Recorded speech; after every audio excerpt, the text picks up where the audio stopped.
161. 16-year-old Voldemort is also a tsundere. What is it? Ron asked. There might be danger. Don't be incredulous. My dad said 1 in 10 books confiscated by the Ministry contains something dangerous. Some books have words that glow and blind you. Some books, once picked up, can never be put down unless the reader dies. Some books only let you speak in the paragraphs and sentence patterns from the book. Some books, Robin ignored Ron's theatrics and opened the cover. A faded date stamped in the bottom right corner showed it had been produced 50 years ago. On the flyleaf, the dark brown word diary was engraved at the top center, and beneath it, a smudged signature, Riddle. The pages after the flyleaf were otherwise blank, except for the printed date in the bottom right. The back cover bore the name of a newsagent on Vauxhall Road, London. Riddle must have been from a Muggle or half-blood family, Ron muttered, peering over Robin's shoulder. Who else would buy a diary on Vauxhall Road? Hermione leaned closer, eyes bright. Riddle, I know that name. He got a Special Services to the School award 50 years ago. How do you know that? Ron asked, surprised. You remember when Malfoy challenged you to a duel in the trophy room at midnight at the start of term and then stood you up? Hermione asked. While you were waiting, I wandered around the display room and saw Riddle's name on a large award plaque. Did the plaque say why he got the Special Services to the School award? Harry asked. Hermione shook her head. No, he might have gotten 30 owls, saved someone from a monster, invented a rare magical device. Malfoy said the Chamber of Secrets was opened 50 years ago, right? Robin interrupted. Yes, Harry said. Hermione's eyes went suddenly sharp. This diary is 50 years old too. So? Ron asked, puzzled. 50 years ago, the student who opened the chamber was expelled, Hermione said. In the same year, Riddle got that award. Maybe Riddle caught Salazar Slytherin's heir. Maybe he wrote everything down. The capture, the entrance to the chamber, what lived inside, everything. That's a good deduction, but there isn't a single word in the diary, Harry pointed out. Maybe it's a magical diary, Hermione suggested. How can we prove it? Ron grumbled. If it's just an old empty book, I want to go back to the dormitory and finish the half box of cookies I started. We'll find out by trying, Robin said.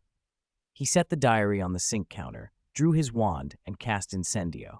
Steam rose as the water the pages had absorbed evaporated, curling into the air. After a few minutes, the pages stopped steaming. Although the diary sat in the middle of the flames, it did not burn. Robin snuffed them out. Hermione picked the diary up, felt it, and announced, It's warm. There is magic in it. The blank pages could mean it was written with invisible ink.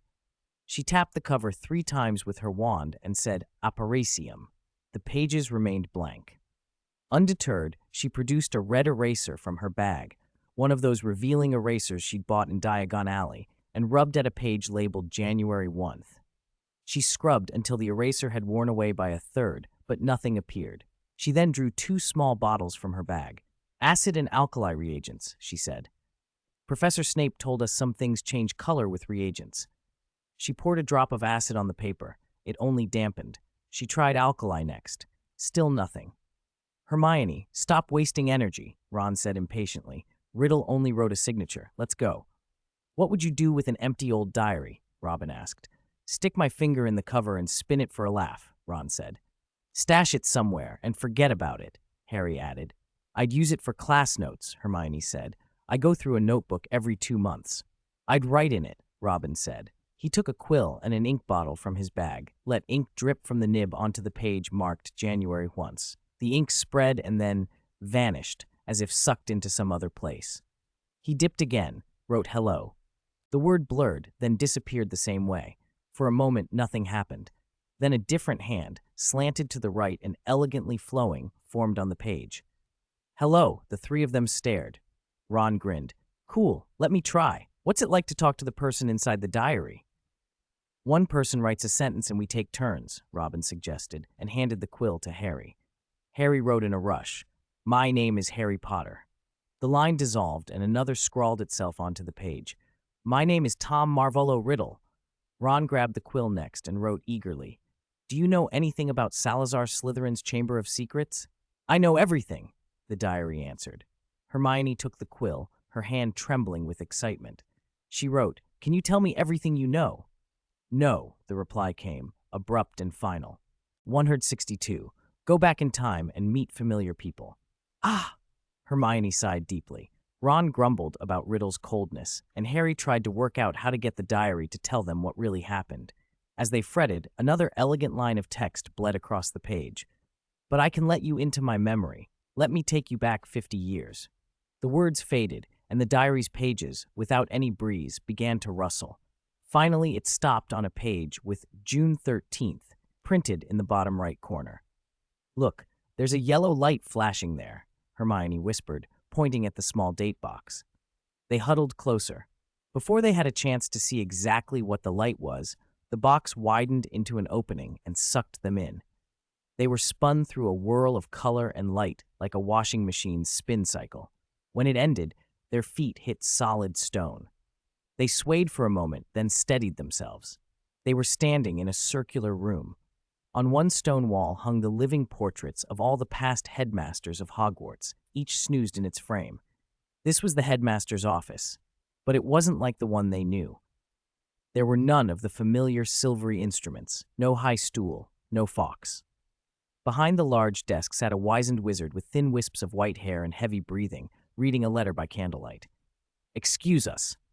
Sorry to intrude, we didn't mean to," Harry began. "Remember," Ron cut in, "Riddle said he's taking us into his memory.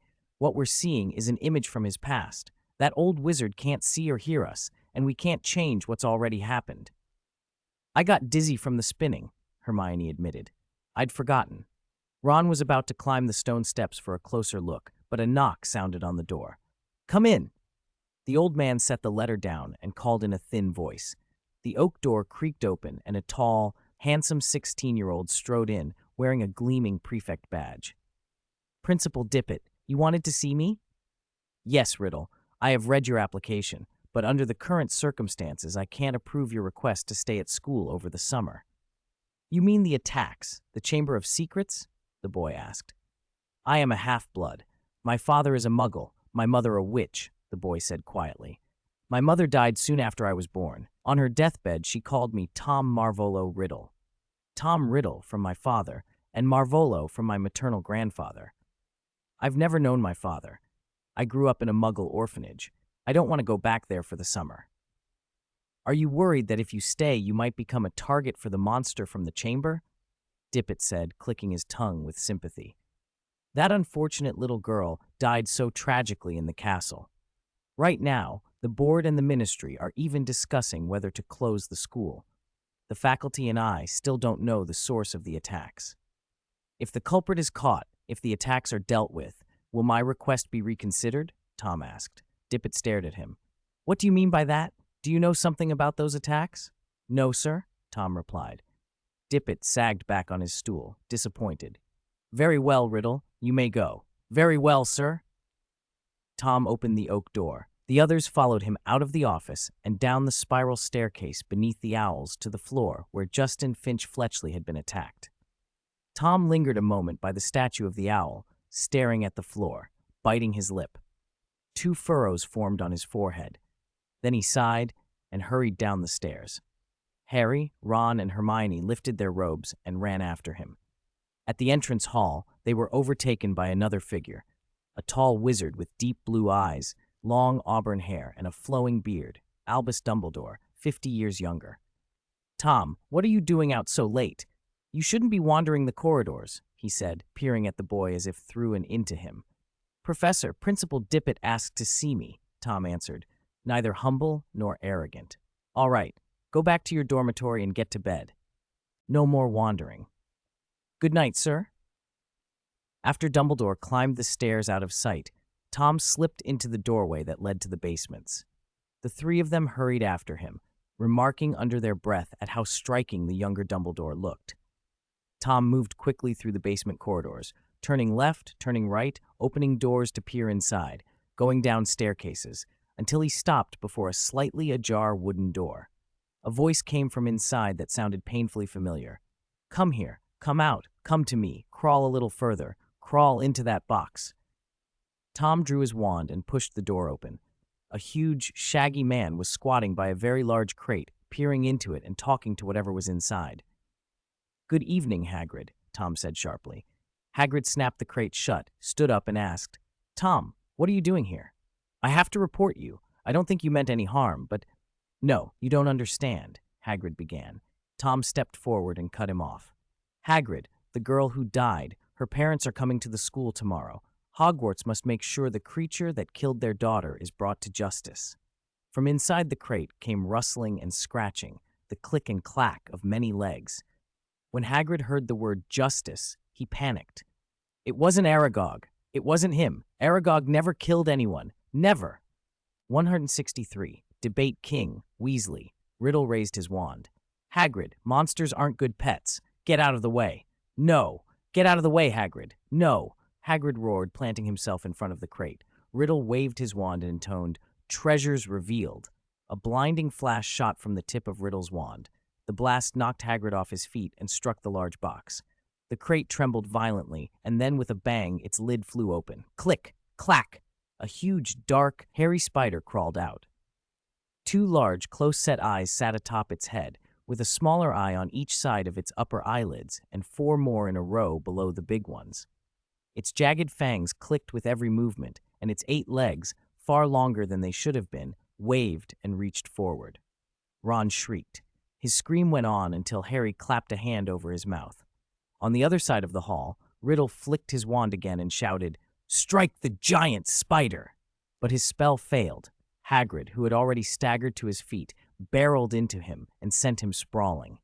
When Riddle scrambled up, the spider was gone, vanished both from inside the crate and from outside the room. Hagrid got to his feet and tried to leave, but Riddle blocked him, wand in hand. Hagrid, I can't let you go. The attacks must stop. Given what happened, the school will confiscate your wand and expel you. You may even be handed over to the Ministry for trial and sent to Azkaban. No, it wasn't me, Hagrid shouted. A powerful sucking wind swirled around the 4 of them, and in a blink they were back in the 3rd-floor girls' lavatory, landing hard on their bottoms. It was Hagrid. 50 years ago, the one who opened the Chamber of Secrets was Hagrid, Ron shouted as he scrambled up. Robin drew his wand and murmured a drying charm. The wet robes around them dried under his spell. The broken toilet stall had stopped spraying water, and the high, keening wail was gone. Mertley had left. Riddle may have got the wrong person, Hermione said. Maybe something else attacked those people. Robin nodded. If the chamber monster is a giant spider, the little spiders stuck in the castle shouldn't be fleeing in panic. You'd expect them to head for the chamber to join their king, and the spider that came out of Hagrid's crate is much smaller than the acromantulas in the Forbidden Forest. Robin's right, Harry said. He remembered the night last year when he'd followed Quirrell into the forest and encountered the acromantula army. Their power was terrifying. Ron, however, disagreed. Robin, Harry, how dangerous a magical creature isn't just about size. That mountain giant Quirrell brought into the castle, nearly 4 meters tall. What did it do besides smash up the girls' lavatory and scare Hermione senseless for 2 days? Ron demanded. And Dobby, Harry added. He isn't much taller than a knee, but he blocked the express, enchanted a bludger to attack people, and wandered the school. He caused far more trouble than a troll ever did. Also, spiders are cannibalistic, Ron went on. That's probably why the little spiders are fleeing the castle. Robin thought for a moment. If he hadn't known how things had gone in the original story, he'd be impressed by Ron's argument. Harry pushed his glasses up and said, I know Hagrid has always loved rare and dangerous creatures. Fluffy, the 3-headed dog that nearly touched the ceiling and guarded the Philosopher's Stone, was on loan from him, wasn't it? Last year he tried to raise Norbert, a Norwegian ridgeback. 50 years ago, if young Hagrid heard there was a Chamber of Secrets with a monster locked inside, he'd have tried everything to get in and see it. Hagrid might have sympathized with the creature, felt sorry for it being locked up for 1,000 years, maybe even put a leash on it and let it wander the castle at night, Harry continued. I knew Hagrid had been expelled and his wand broken before I started school, and from Riddle getting that engraved medal, it looks like the attack stopped once Hagrid was caught. But I still believe in Hagrid. I don't think he'd try to hurt people on purpose. Exactly, Hermione agreed. Hagrid's kind and warm. He couldn't have done those things. She hesitated. Being kind doesn't mean the monster is harmless, though. Last year, Norbert left me in the hospital for ages, and Fluffy bit Snape's leg badly. Just because Hagrid would try to free the monster doesn't mean he could control it, Ron snapped. The air between them tightened. Robin cleared his throat. Whether the spider Hagrid raised is the chamber monster is still uncertain. Some spiders in the forest do have lots of eyes like that. Maybe there's a connection. We could. At the thought of hairy legs and skittering things, Ron's scalp prickled. No, not the Forbidden Forest. Spiders are everywhere. Acromantulas aren't everywhere, Robin muttered. He looked at Hermione and Harry and, seeing neither of them pressing the point, dropped the subject. What I meant was, why don't we go to Hagrid's hut in the game reserve and ask him, he suggested. That would be a very pleasant visit, Ron said loudly, eyes wide, mocking the idea. Hello, Hagrid. Do you currently, open a stone door and let something hairy and violent loose? Would Hagrid answer honestly? In the end, they agreed not to confront him unless another attack happened. By mid-February, the weather eased. Tougher plants were already showing fresh shoots. Even the mandrakes in Greenhouse 3 were moving from their baby stage into adolescence, moody, sometimes wailing loudly, sometimes suddenly silent. Professor Sprout said that once their blisters healed, they could be transplanted into larger, deeper pots, and that after 3 more months, they'd be ready to harvest for a powerful restorative potion. Gilderoy Lockhart, ever one to take credit, smugly believed that because there had been no attacks on Finch Fletchley or the ghost nearly headless Nick for 2 months, it was his presence that had intimidated the air and the chamber monster. He sent Dumbledore a flattering application to host a celebratory event to mark the school's return to peace. So, on the morning of February 14th, when Robin went down to the first floor, he noticed the Great Hall had been redecorated. 164, a boy who is proud of his ancient bloodline. The 4 walls of the Great Hall were papered in huge, glittering pink flowers. The ceiling had been painted a dreamy sky blue, and countless heart-shaped confetti in every color floated down like slow, eccentric snow. Some students at the long tables looked annoyed, constantly waving their hands to brush confetti off their plates, Ron among them. He'd arrived earlier than Robin and Harry because they'd trained too late the night before and overslept that morning. Some, like Neville, paid no attention at all, heads bowed as he absently stroked his toad. Others reached up with delighted grins to catch the little hearts in their palms, Hermione included. At the staff table, everyone but Lockhart and Dumbledore wore sour, unamused expressions, as if they'd been asked to climb a mountain before pudding. When Robin sat down, he noticed Fred and George buzzing around the tables like bees. As they passed him, he even caught a faint, unfamiliar scent. Then Lockhart, resplendent in pink, strode to the center of the hall. "Ladies and gentlemen, happy Valentine's Day," he cried, clapping his hands so loudly the sound echoed. 12 sullen-faced dwarves file into the hall, each with a tiny harp, gilded wings on their backs, and silver whistles hanging from their necks. They lined up obediently as Lockhart flashed his immaculate smile. "These are the castle's very own Cupids," he announced. "They'll be wandering about delivering Valentine letters. And that's not all," he added. "Several of my colleagues have agreed to help with today's activities. If you're feeling brave, you might speak to Professor Snape about brewing love potions, consult Professor Flitwick for illusion charms, or—" Snape's eyes shot cold daggers at the suggestion. Flitwick buried his face in his silver plate. McGonagall's thin mouth flattened into a line. Only Dumbledore kept a trace of amusement in his expression. "Hermione," he said quietly to the girl beside him, smiling, "don't tell me you're going to give Professor Lockhart a Valentine?" On the way to class after breakfast, Ron said with a look of disdain, "Hermione, don't tell me you're giving Lockhart a love letter." "None of your business," Hermione snapped. All day, the harp-carrying dwarves knocked on dormitory doors and burst into classrooms, leaving cards in every hallway and lecture. By afternoon, after History of Magic, Robin and a few others were following the steady stream of students down the third-floor corridor when a high, piping voice rang out ahead. "Hey you, Harry Potter, stand there, don't move. I have a musical recitation for you." One of the dwarves had worked its way through the crowd and was jostling toward Harry, holding out a card with a look of officious importance. "No, not here," Harry muttered, embarrassed, and tried to run, but in just a few steps something grabbed his knees.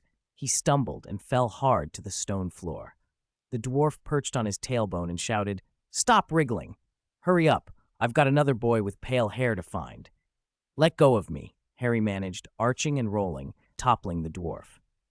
Before he could get fully to his feet, the little creature had latched onto his robes again, claws digging in as it tried to hoist itself up. Harry thrashed wildly. A pale blue envelope flew from his hand and, by the luck of fools, landed at Goyle's feet. Goyle stooped, picked it up, and passed it to Malfoy with a smirk.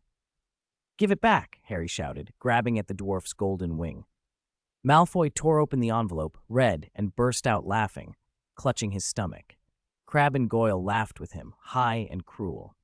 Malfoy's voice took on a mocking sing-song as he read aloud, "Whose eyes are as green as fresh pickled toads, whose hair is black and dashing like a blackboard, whose smile makes hearts flutter and keeps you awake at night, it's him, Harry Potter, the hero who defeated the Dark Lord."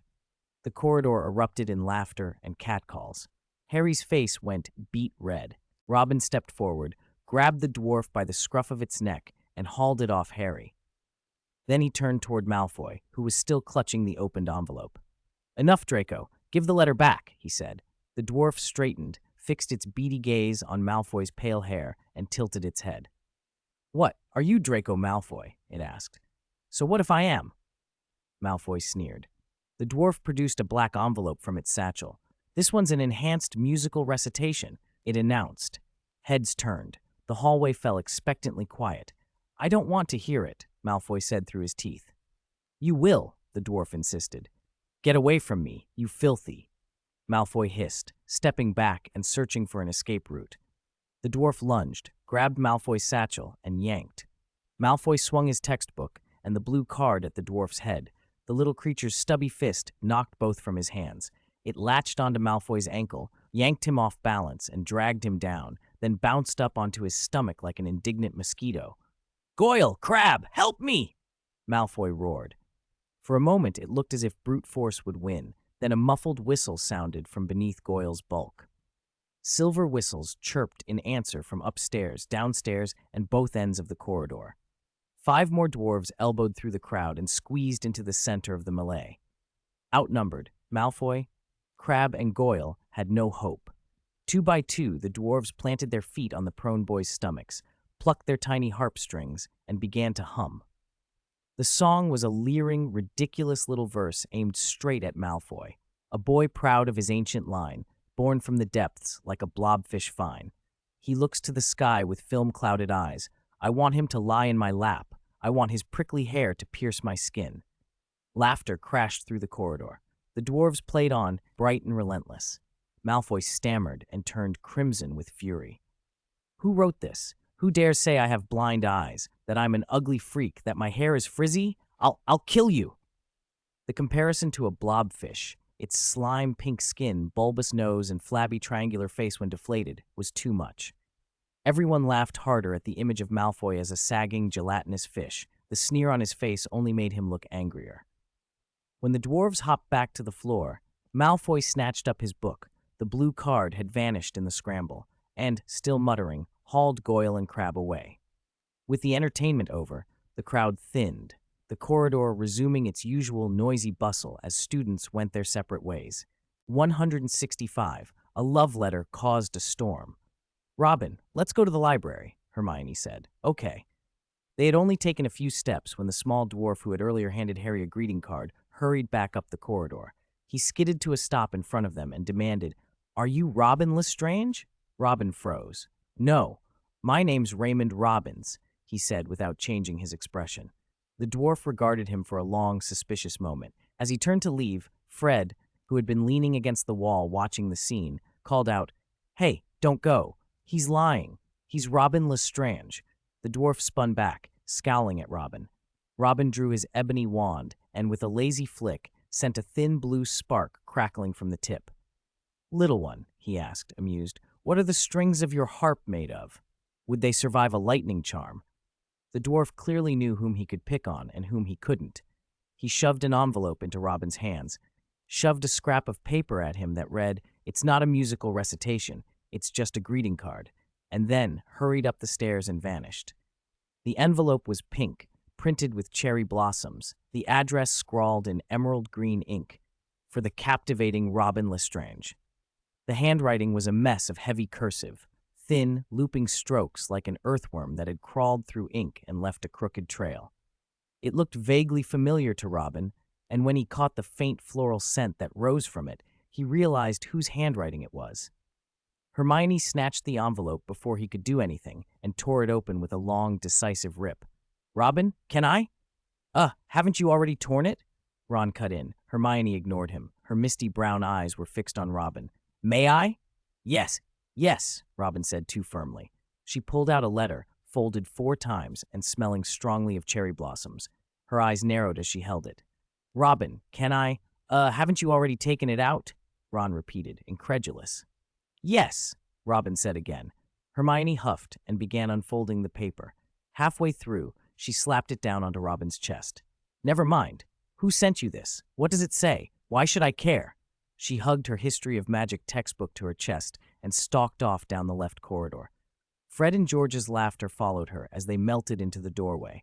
Robin glared at the twins' wide, toothy grins, the faint scent he'd noticed earlier, and the stronger cherry blossom perfume that rose from the opened letter slid together in his mind. He finally knew whose scrawled cursive this was. He hurried after Hermione, waving the letter. "Do you want me to open it?" "No." Hermione turned away, indignant and not speaking. "Oh, is that so? Fine, I'll open it and," he teased. "Then I'll go to the library, borrow a few lines of poetry, and write a reply." "You wouldn't dare." Hermione turned back, chest heaving with anger. Robin shook the letter. "Either you open it now, or I'm going to the library for poetry." She snorted, snatched the letter, and ripped it open. Inside was a childish stick figure drawing, a little boy covered in mud, sitting in a puddle and crying. From the hairstyle, eye color, and clothing, the figure was meant to be Robin. Above the boy's head was a thought cloud with the words, "Aha, you've been tricked. This is Fred and George," Robin finished. "They've been trying to prank me for a day or two." "You knew all along, and still pretended not to? You did this for fun?" "No," Robin protested. "When I came over, I saw them laughing, and I guessed the love letter was their prank." "I'll believe it when I see it," Hermione said, and slapped the letter back onto his chest before turning on her heel and leaving in a huff. "Aren't you going to comfort me?" she added as she left, as if robbed of some vital right. Ron and Harry rounded the corner and saw Hermione storming off and Robin sitting there serenely folding paper cranes. "Ron, you don't get it," Robin said, juggling the History of Magic textbook and strolling on. Harry and Ron exchanged puzzled looks and fell into step behind him. A moment earlier, Hermione had stopped, her mouth quirking involuntarily. Robin had noticed the smile in the corner of his vision. That was why he'd stayed, folding cranes with a ridiculous calm. Lockhart's Valentine's Day spectacle had caused a great deal of trouble. Some teachers and students were still muttering about it, but it had also broken the gloom that had hung over Hogwarts. Even after the event passed, students kept talking, who had received whose anonymous note, who had publicly accepted a date and then been thrashed for it, who had become a pair. For the time being, attention had shifted away from the Chamber of Secrets. Corridors, the Great Hall, and the common rooms were full of chatter and laughter again, and the castle seemed, on the surface at least, to have returned to normal. April had come. The sun was warm. New green spread over the grounds. Fred and George resumed their old habit of running down to the Black Lake to tease the sunbathing giant squid. Hagrid took Fang out to the vegetable patch each morning to check for slugs. Second years finished choosing their third-year classes in these leisurely days. Apart from the core subjects they were already taking, those would continue next year. There were 5 electives to choose from: divination, arithmancy, Muggle studies, care of magical creatures, and ancient runes. School rules allowed each student to pick up to 3 electives. Hermione, hunger for knowledge undiminished, signed up for all 5. Harry and Ron, after consulting Percy, chose divination and care of magical creatures. Robin, who shared the dormitory with them, added ancient runes to his list. Among the second years, Neville Longbottom caused the most fuss over electives. Each morning, a dozen owls would arrive with letters advising him what to choose. And the more letters came, the more confused he became. He stood there, tongue poking out in concentration, asking Seamus, Dean, Robin, and others which course would be the easiest. Finally, Robin had a scheme. He inked Trevor the Toad's foot, put Trevor into a box with a fresh timetable sheet at the bottom, closed his eyes for 10 seconds, and then let the toad out. Whichever course had the most paw prints would be Neville's pick. Peace, though, was only an illusion. The heir of Slytherin and the monster of the chamber had still not been found. That Friday night, Wood's lecture on match tactics against Hufflepuff had finally wound down to yawns. At 9:30 p.m., Robin and Harry slung their brooms and headed back to the tower. Suddenly, the boys' dormitory door burst open, and Ron came tearing down the spiral staircase into the common room, breathless and panicked. "Robin, Harry, I was just going to look for you. I don't know who did it, but you have to come back to the dormitory. Quick!" Ron burst through the door and ran. Robin and Harry followed at once. Hermione, who had been curled in an armchair reading Ancient Runes Made Easy, snapped the book shut and hurried after them. The four of them stopped at the top of a narrow corridor. Ron held his breath and pushed open the dormitory door. The room had been thoroughly ransacked. Wardrobes, common storage chests, and desks lay overturned. Books, bottles, and clothes were scattered across the floor. The curtains from the four-poster beds had been ripped down and balled up on the bedside tables, whose drawers hung open. Quilts and pillows were torn apart, white feathers drifting like snow through the room. "Who did this?" Hermione whispered, horrified. "I don't know," Ron said, "but whoever it was definitely looking for something." Harry stepped over torn pages and went straight to the common storage cabinet. He righted it, opened the hidden compartment, and found it empty. He rifled through the strewn books beside the cabinet, then let out a long, hollow sigh. He's already found it. Riddle's diary is gone. "Now what do we do?" Ron's head spun. "We should at least clean this up," Robin said. Robin waved his wand and cast Reparo toward the chaos. Instantly, everything moved as if the mess were playing backwards. Wardrobes thudded upright and slid back into place. Hangers flew up to rejoin their rods. Clothes folded themselves or straightened to hang neatly. Boxes flew back onto shelves and the doors snapped shut. In 3 minutes, the dormitory looked untouched. Ron's jaw dropped. "Brilliant. Teach me that." Hermione shut the door quietly and whispered, "I swear I never told anyone about the diary. What about you lot? Did any of you tell anyone or let anyone see it?" Robin shook his head. Ron clicked his tongue. The day the bathroom flooded, on the way back to the common room, Percy and Ginny were watching Fred and the others. Percy looked up, and Ginny said hello. "I was flipping through the diary then. After that, I didn't touch it. I didn't want to be tied to that annoying snitch." "It's my fault," Hermione burst out. "Before I hid it in the compartment, I accidentally mixed it up with my textbooks and took it to potions. Malfoy saw me and mocked me, said I couldn't even afford a proper notebook." "It was them," Ron said. "Malfoy and his two mates. One person couldn't make this much of a mess, but 3 of them could." Harry frowned. "Only Gryffindor students know the fat lady's password. I don't think anyone would tell it to Slytherins, especially not to Malfoy. And why would Malfoy go to all this trouble for some diary?" Robin shook his head. "By that logic, Slytherins would never tell us the password to their common room either. Yet Ron and I managed to get in before." "Maybe Malfoy and his friends disguised themselves as Gryffindors," Robin suggested. "Maybe they used polyjuice to get inside." "Polyjuice isn't something you can pick up at any shop. Otherwise, we wouldn't have needed a month to brew it," Hermione objected. Harry looked thoughtful. "The last time I wandered into Nocturne Alley, I saw Lucius Malfoy making a deal in Borgin and Burke's. He seemed well connected there. If Lucius wanted polyjuice, he wouldn't have any trouble getting it." Ron nodded, but Hermione shook her head stubbornly. "Malfoy, Goyle, and Crabbe aren't bright. They wouldn't think of drinking a transformation potion to sneak into the Gryffindor dorm." Harry and Ron fell silent. Robin, listening to Hermione's sharp logic, felt a small inward grin. The door swung open, and Percy pushed his way in, his prefect badge catching the light. "Ron, what's going on? Hermione, why are you in the boys' dormitory?" Back to the common room. I was only looking around, Hermione mouthed, then scurried out as Percy stepped forward. Robin, Harry, and Ron quickly convinced Percy that Ron's panicked run was just a prank. After a little more arguing, Percy left. The next morning in the Great Hall, Oliver Wood stood at the first-floor serving table with a bucket and a large spoon, ladling scrambled eggs onto the long house plates. "It's a fair day for a match," he was saying. "Not much wind either. Listen up.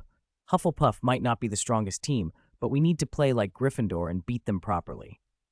Harry and Ron ate without much appetite, glancing repeatedly at the Slytherin table. They still suspected Malfoy of stealing the diary. Robin kept looking across the hall at Ginny, a dozen seats away. She seemed restless and pale, trembling slightly every time someone nearby spoke too loudly. When breakfast ended, the four left the Great Hall to fetch their game supplies. Hermione and Ron needed banners and glow sticks. Robin and Harry had to get brooms and robes. After the bludger incident, Wood had told everyone to keep their brooms out of the communal shed. As they climbed the stone staircase, Harry suddenly stopped. He stared at the stone wall of the Great Hall, then tilted his head and looked up toward the ceiling, then down toward the corridor leading to the library. A raspy, hissing voice seemed to slip through the stones and mortar. "Blood, smell of blood. Tear you apart, eat you." "That voice, did you hear that?" Harry asked, shaken. Robin and Ron shook their heads. Hermione, though, was suddenly alert, her face bright with something like recognition. She stared toward the library entrance. I understand. I need to go to the library. I have to figure this out." Without another word, she rushed for the long corridor. What did she understand? Harry's heart was pounding. "I don't know, but I'm following her," Robin said, his expression suddenly serious. In the original story, on match day, Hermione had a sudden insight in the library. She discovered why that voice could drift through walls and ceilings, and she found an entry describing a basilisk. She worked out that the basilisk's direct gaze could kill and thought to view it safely using a small mirror. But in the end, she was petrified. 167, another double attack in the library. "Go after her? Have you forgotten? We have a match later," Harry objected. It was almost 10:40. Meal times were different on match days, and if they went to the library now, they'd certainly miss it. "I didn't forget. I'm a substitute." "Robin, substitutes are important too. If Dobby causes trouble again and Gryffindor loses to Hufflepuff, we'll be the laughingstock." Robin shrugged. "Lose face? Last year, a few minutes into the game, Gryffindor had beaten Hufflepuff, and everyone thought the other side was weak. Just wait. Once Cedric Diggory shows up, they'll see what a real opponent looks like. Harry, Dobby learned his lesson last time. He won't ruin a match again. Don't worry, just play normally." He said it and shot off down the long corridor. "Robin, come back.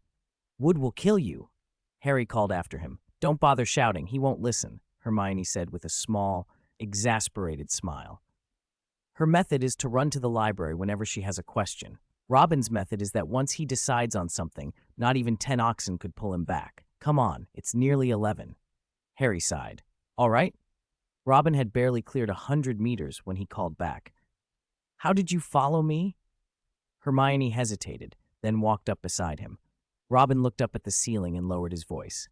"I'm worried about you. You're going to chase the Chamber of Secrets monster, aren't you?" Hermione's eyes went wide with excitement. "You guessed it. The thing's been moving in the pipes, right?" Harry always said that sound seemed to come from the walls and ceiling. No one has ever actually seen an attack happen, and nobody's seen anything in the corridors or classrooms. I think it's been traveling inside the walls and ceiling, which is why no one's seen it. Hermione snapped her fingers. "Exactly. The castle has embedded pipes and ducts. If the thing uses them, it could move quickly up and down. And the pipes aren't completely sealed. There are vents every so often." I checked carefully. Madame Norris, Colin Creevey, Justin Finch Fletchley, and nearly headless Nick were all attacked beneath a square vent in the corridor ceiling. And Finch Fletchley's expression when he was petrified, he was staring at the ceiling in terror. The pipes vary in width, but if the creature moves freely through them, it must be narrow when seen from the side. If it were long from top to bottom, it wouldn't fit Slytherin's idea of ambition. Hermione frowned, thinking, then slapped her forehead. A snake! The Chamber of Secrets monster is a snake. Of course, we shouldn't have wasted so much time on spiders. If we'd just looked in herpetology books, we might have guessed sooner. She dug into her enchanted bag and triumphantly produced a small mirror. The last place Harry looked was down this corridor. We can use this to peer into the vents and see what the creature looks like. Robin's expression softened and then hardened. Hermione could be clever, but when she got excited about something big, she often acted without thinking. Otherwise, she wouldn't have been petrified by the basilisk. Robin snatched the mirror from her hand. It's dangerous. In 3 attacks, there was never a trace left outside the pipes. That means the thing never came out when it struck. You'd be in the vent's path if you stood underneath. Hermione produced several more small mirrors with a muttered, "We can wedge mirrors on the corridor floor and walls, so I don't have to stand under a vent to see in." Robin took those as well. "No, you should place a few self-recording orbs instead." "No," Hermione protested. Colin had a muggle camera when he was attacked. Professor McGonagall wondered if the camera captured anything. But when they opened the back of the camera, it just burned and melted. She rummaged in her bag some more, fingers skimming through the endless inventory. Finally, she pulled out nothing but a handful of air. "Give me back my mirror." Not finding it where she'd left it, she turned angrily. Robin had tucked the mirror against his chest, into the little private storage he kept for things, and raised an eyebrow. No. They were one step from a crucial clue, and the mirror was gone. Hermione flushed with fury and lunged for it, but Robin clutched his robes and ran. Hermione chased after him. They ran to the end of the long corridor, turned left, and entered the dim passage that led to the library's first-floor entrance. Robin had only taken a few steps into the gloom when he stopped. Hermione caught up, grabbed the back of his robe, and pounded his back with her small fists. "Give me back my mirror!" "I can't. Hermione, another attack has just happened up ahead," he panted. "You're lying." "I'm not." Hermione peered cautiously around Robin's shoulder. The sight made her scream. "Do you want to go get a professor, or go closer and look?" Robin asked quietly once she'd stopped. "Go. Let's look," she said, voice shaking but determined. Robin slipped an arm around the white-faced girl and led her slowly forward. On the floor lay a long-haired girl with a mass of curls. She was motionless, one hand clutching a small mirror, the other a comb. Her head drooped, her vacant eyes stared down at the mirror on her chest. Her face was frozen in an expression of absolute terror. Beside her was Argus Filch, petrified, clutching a mop. An overturned aluminum bucket lay on its side, a large puddle spreading from it. Filch's head was bowed, his blank eyes bulging more than ever, his face locked in a mix of fury and fear. Hermione felt her heart pound like a small drum. Mirrors, mirrors reflect. She shrank into Robin's arms and whimpered, "Mirrors can't be used. The mirror, if it sees." Robin hugged her tightly and patted her back. "No, you wouldn't have been hit. You're wearing the bellflower charm I gave you. There's no way the Chamber of Secrets monster would come for you." Slowly, Hermione calmed beneath his reassurance. They released each other and saw Professor McGonagall hurrying from the direction of the library, a stack of books in her arms. At the sight of the scene, the books tumbled to the floor with a clatter. She didn't stoop to gather them. She ran straight to the 2 petrified figures, her face grave. "Professor!" 168. The key to the puzzle. The half-giant Hagrid. "Leave this to me. You two, go back to your common room immediately," Professor McGonagall said sternly. "Professor, that monster. It's in the pipes," Hermione began. "Miss Granger, I believe students should not meddle in this matter. Please return to your common room at once." A flicker of anger flashed in Professor McGonagall's spectacles. All right, the common room was empty when Robin and Hermione sat down, but 5 minutes later the portrait hole creaked and people poured in until it was packed. Everyone was chattering, trying to work out what had been serious enough to cancel the Quidditch match and send them all back so quickly. "I've been training for months. Wood's nagging my ears off. And for what? We didn't even get to mount our brooms before the game was called off," Harry grumbled, picking his way through the crowd and sliding into a seat beside Ron. "It's not the school's fault," Robin said. "Someone else was attacked." "Who?" Ron demanded. a Ravenclaw girl with long curly hair, and Filch. At that, Neville's teacup tipped and crashed to the floor. Percy's hand slipped and a book toppled too. I'm a squib like Filch, Neville said, clutching Trevor's leash. Am I next? Will I be taken away? Seamus and Dean led him aside to soothe him and, while they did, passed on the news of the double attack. Tension and fear spread through the common room like a cold draft. Robin, Hermione, was the girl's hair brown? Were her eyes gray? Was her jaw a little flat? Was she very pretty? Percy asked, his prefect badge crooked, though he didn't seem to notice. Percy, your badge is crooked, Ron said, half teasing. Percy ignored him. Did she have a prefect badge pinned to her chest? Hermione shook her head. Percy exhaled in relief. Robin watched Percy with a narrow look. It wasn't pinned to her chest. She was clutching the badge in her hand. Oh, right. There was a shining badge in the palm of her hand, holding a long-handled mirror, Hermione said. Penelope! Percy muttered and walked away, dejected. Fred made a mocking face at him, but Percy, who usually cherished his prefect's dignity, had abandoned any pretense of composure. Ron and Harry exchanged puzzled looks. Robin's mind flicked to a piece of gossip he'd read in the school books. Percy had a bright and beautiful secret girlfriend, Penelope Clearwater, a Ravenclaw prefect. They'd been seen sneaking kisses around the castle. Ginny in her first year had once caught them in an empty classroom. Robin, Hermione, did you find anything new in the library? Harry asked quietly.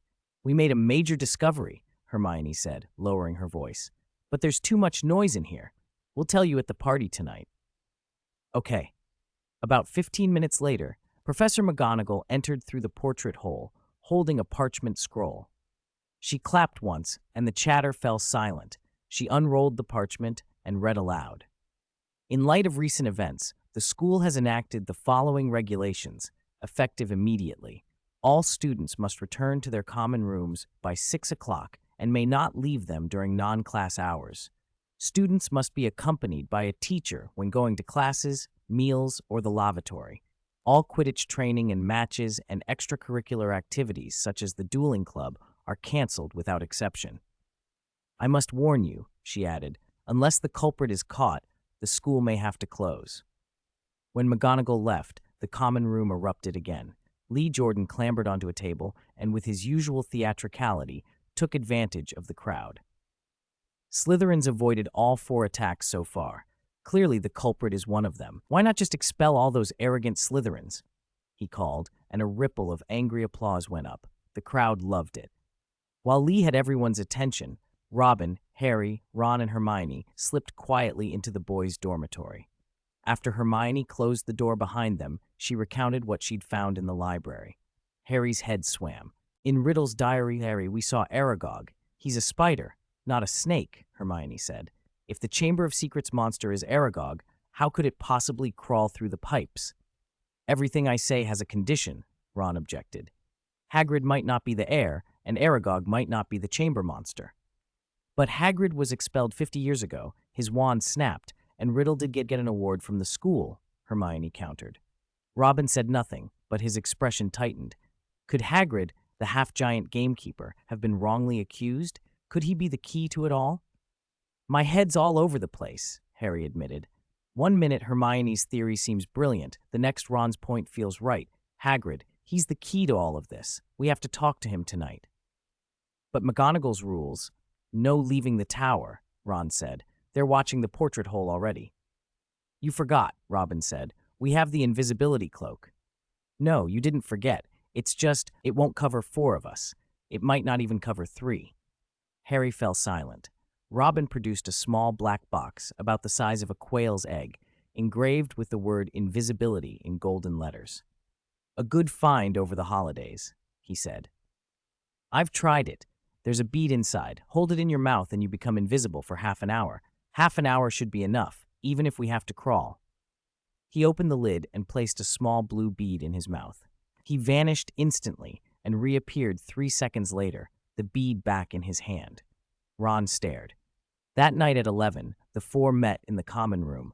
They snuggled under the invisibility cloak. Each pressed the blue bead to their tongue until they felt themselves fade from head to toe and slipped through the portrait hole. They hugged the stone walls and stair rails, slowed their breathing, and tiptoed past patrolling professors, prefects, and ghosts. At last, they pushed open the castle's oak door and, guided by the moonlight, crossed the grounds to the game reserve. Hagrid's hut stood where it always had, smoke curling from the chimney. They had made it. 169. When a fool gets power, he commits even greater evil. Thump, thump. Someone knocked at the door. Bang! The wooden door swung open from the inside. Who's there? Hagrid aimed a giant crossbow at the doorway, peering cautiously. Fang, his mastiff, growling low against his leg. Robin spat out the invisibility orb, and Harry dropped his invisibility cloak. "What's going on?" Harry asked, staring at the massive crossbow. Hagrid lowered it and mumbled, "Nothing. I thought it was. Never mind. Come in. I've just boiled some water to make tea." Inside, the four of them sat around a low table while Hagrid bustled off to the stove to make tea. He seemed distracted, every movement too broad. When he lifted the kettle, the water sloshed and nearly doused the fire. He grabbed a tea bag out of a jar and, in his fluster, popped it in his mouth and started coughing. When he poured tea for Robin, his hand trembled so badly the cup overflowed before he steadied the kettle. "Hagrid, are you all right?" Robin asked. "I'm fine. I'm perfectly fine." Hagrid fetched a rag to wipe the wet spots from the table, but his elbow caught the kettle and it tipped again, scalding tea spilling onto the floor. "I'll boil another pot for you. It'll be quick," he said helplessly. Robin thought, "Please don't. If I hadn't dodged just then, I would have been drenched." "Hagrid, have you heard about Creevert and Filch?" Harry asked.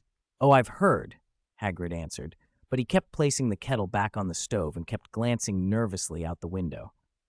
"Hagrid, we need to ask you something," Hermione said. "Some people are saying you opened the Chamber of Secrets and released the monster 50 years ago, and that it hurt a lot of people. I don't believe it was you. Can you tell us what really happened back then?" Anger flamed in Hagrid's eyes. "Nonsense. It wasn't me." Thump, thump. A loud knock at the door cut him off. Harry, Hermione, and Ron slipped their cloaks back over themselves and retreated to the basket. Robin tucked the invisibility orb back into his mouth and stood beside them.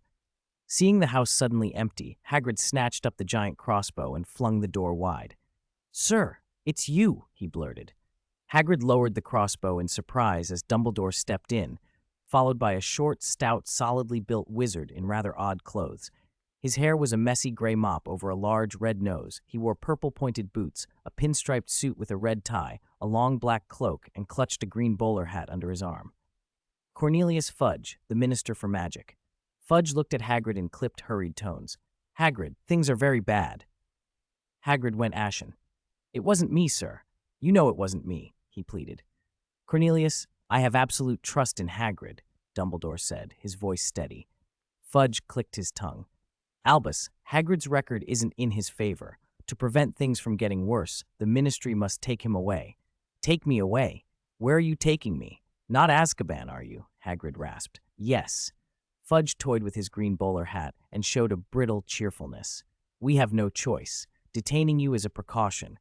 If the real culprit is found, you will be released, and we will apologize." "Cornelius, I must remind you, taking Hagrid away will be useless," Dumbledore warned. "He didn't do those things." Fudge's expression tightened.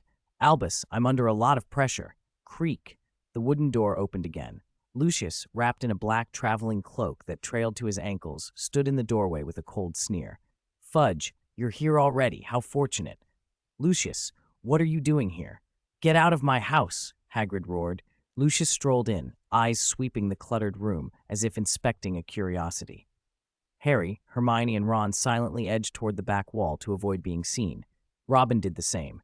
His back hit the wall, and suddenly a dark patch in his vision revealed the tip of a shoe, no longer invisible.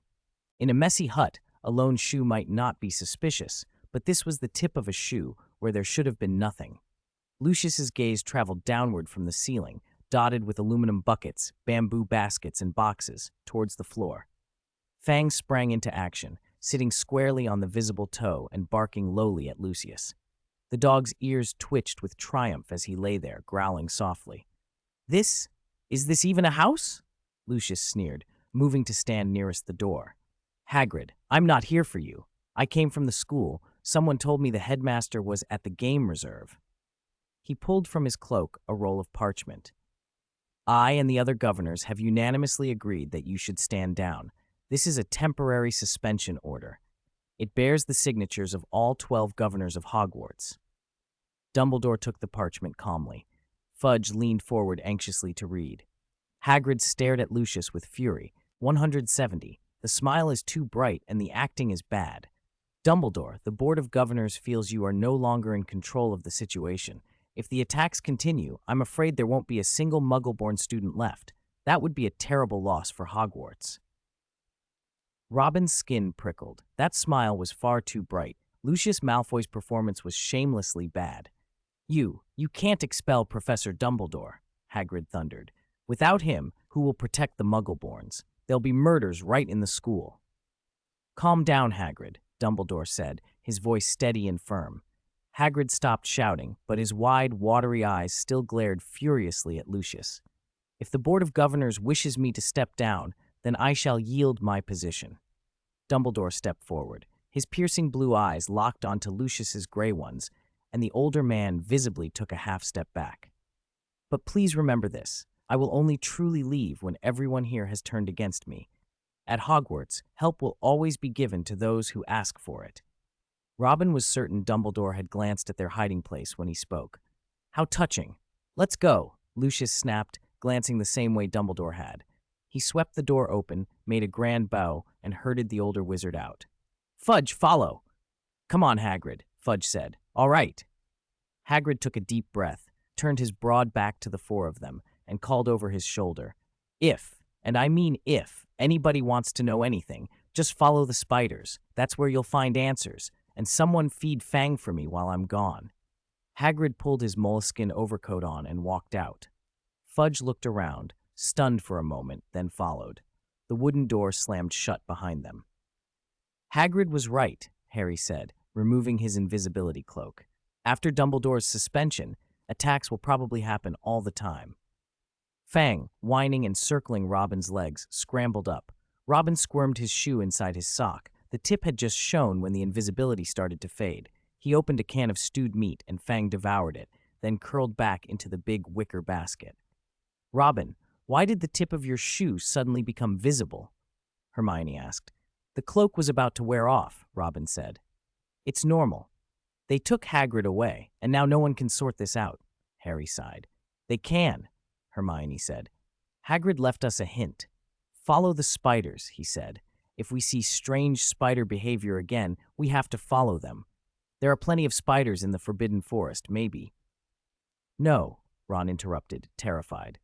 Don't go into the forest. The monster is hiding in the castle. We should follow the spiders in the castle. The forest and the castle are separated by the whole reserve. It's too far. Spider trails in the forest aren't worth it. After a moment, Harry, Ron, and Hermione all nodded agreement. Robin inwardly panicked. He couldn't lead them into anything risky. He kept his worry to himself. Since Mrs. Norris's attack, we've seen strange spider movements a number of times, Hermione added confidently. I don't think it will be long before we can follow them and find answers. But Murphy's Law applied. The more they looked for spiders, the fewer they found. From late spring into early summer, the four searched everywhere and never once came across groups of spiders moving oddly. Since Dumbledore's removal, fear had spread through every corridor of the castle. Even when students were escorted by teachers to lessons, meals, or the bathrooms, their eyes were anxious and watchful. Everyone feared they might be next. Some people, though, seemed to thrive on the panic. Draco Malfoy chief among them.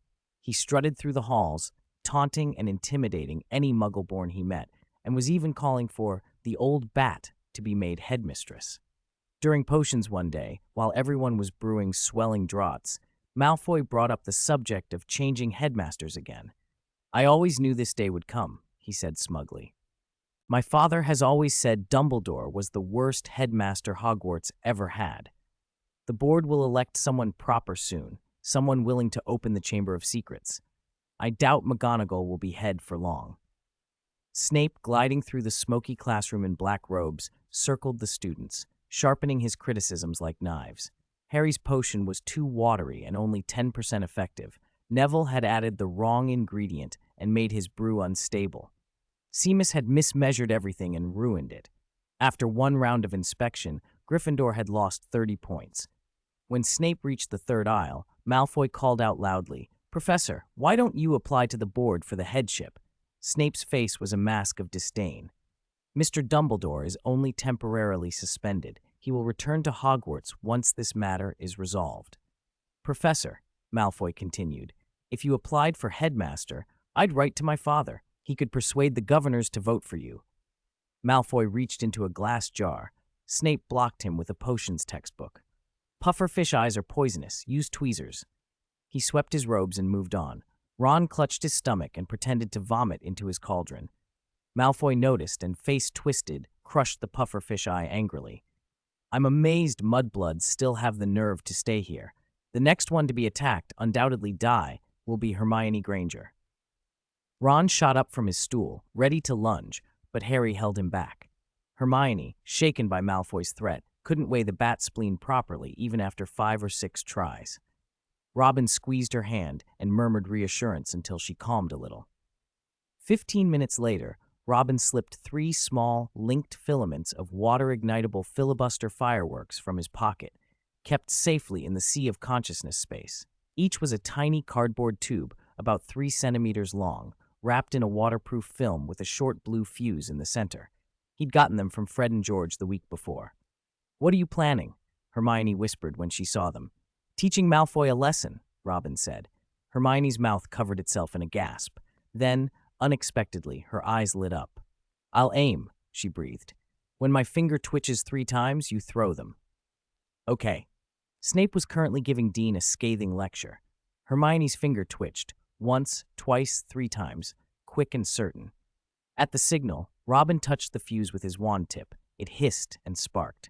Robin activated the garden goblin's precise throw skill, turned his back to the Slytherins, and flicked his wrist.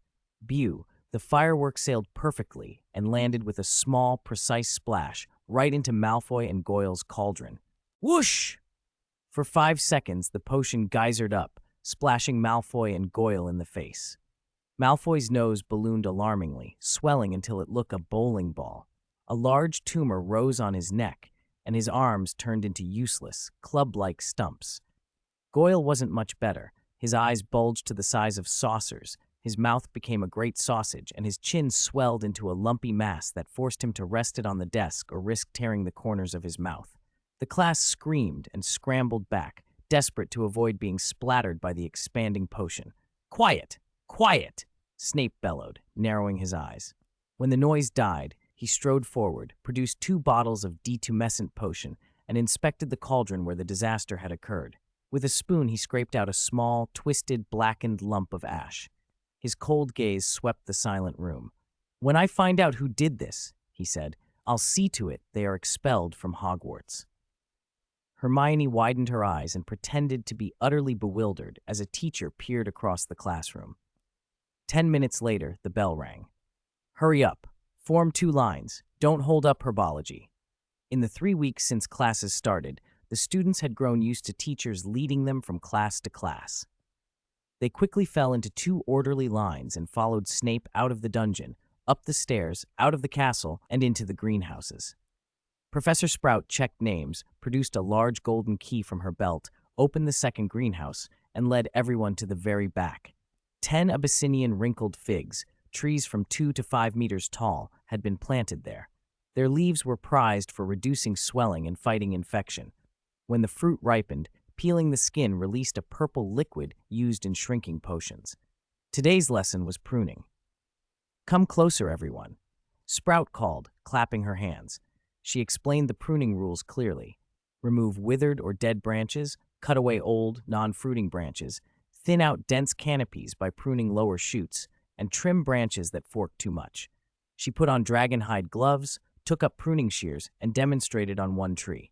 Then she had the class form groups of 4, each group responsible for one fig tree. Neville, Seamus, Dean, and Hannah worked together. Neville's talent for herbology showed. He knew when to speak up to save a fruiting branch before Seamus cut it, and he patiently explained things when Hannah asked for help.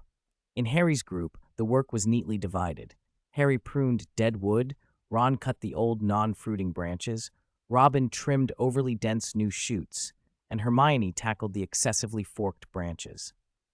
Halfway through the lesson, Robin and Harry carried a pile of cuttings toward the compost heap outside the greenhouse. Harry was about to drop them and head back when Robin grabbed his sleeve. "Look," Robin hissed. Harry turned. A castle window dozens of meters away was half open. Dozens of black spiders the size of mahjong tiles spilled out, each carrying a silvery cocoon. They linked head to tail in a black line and scuttled down the sill, along the path toward the compost heap. When the swarm reached the heap, Harry's jaw set. "We have to follow them," he said quietly, "even if it costs me 100 house points." "Let's go," Robin agreed, picking up a long branch.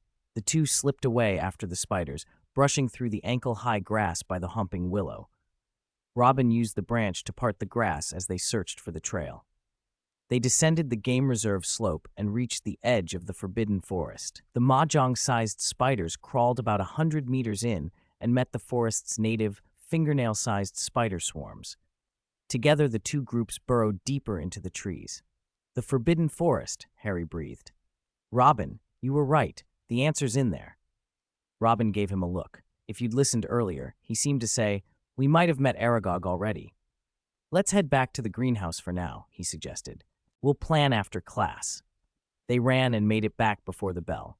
Sprout formed them into two lines again, shrugged off her gloves, brushed dirt from her skirts, and led the students back to the castle for defense against the dark arts.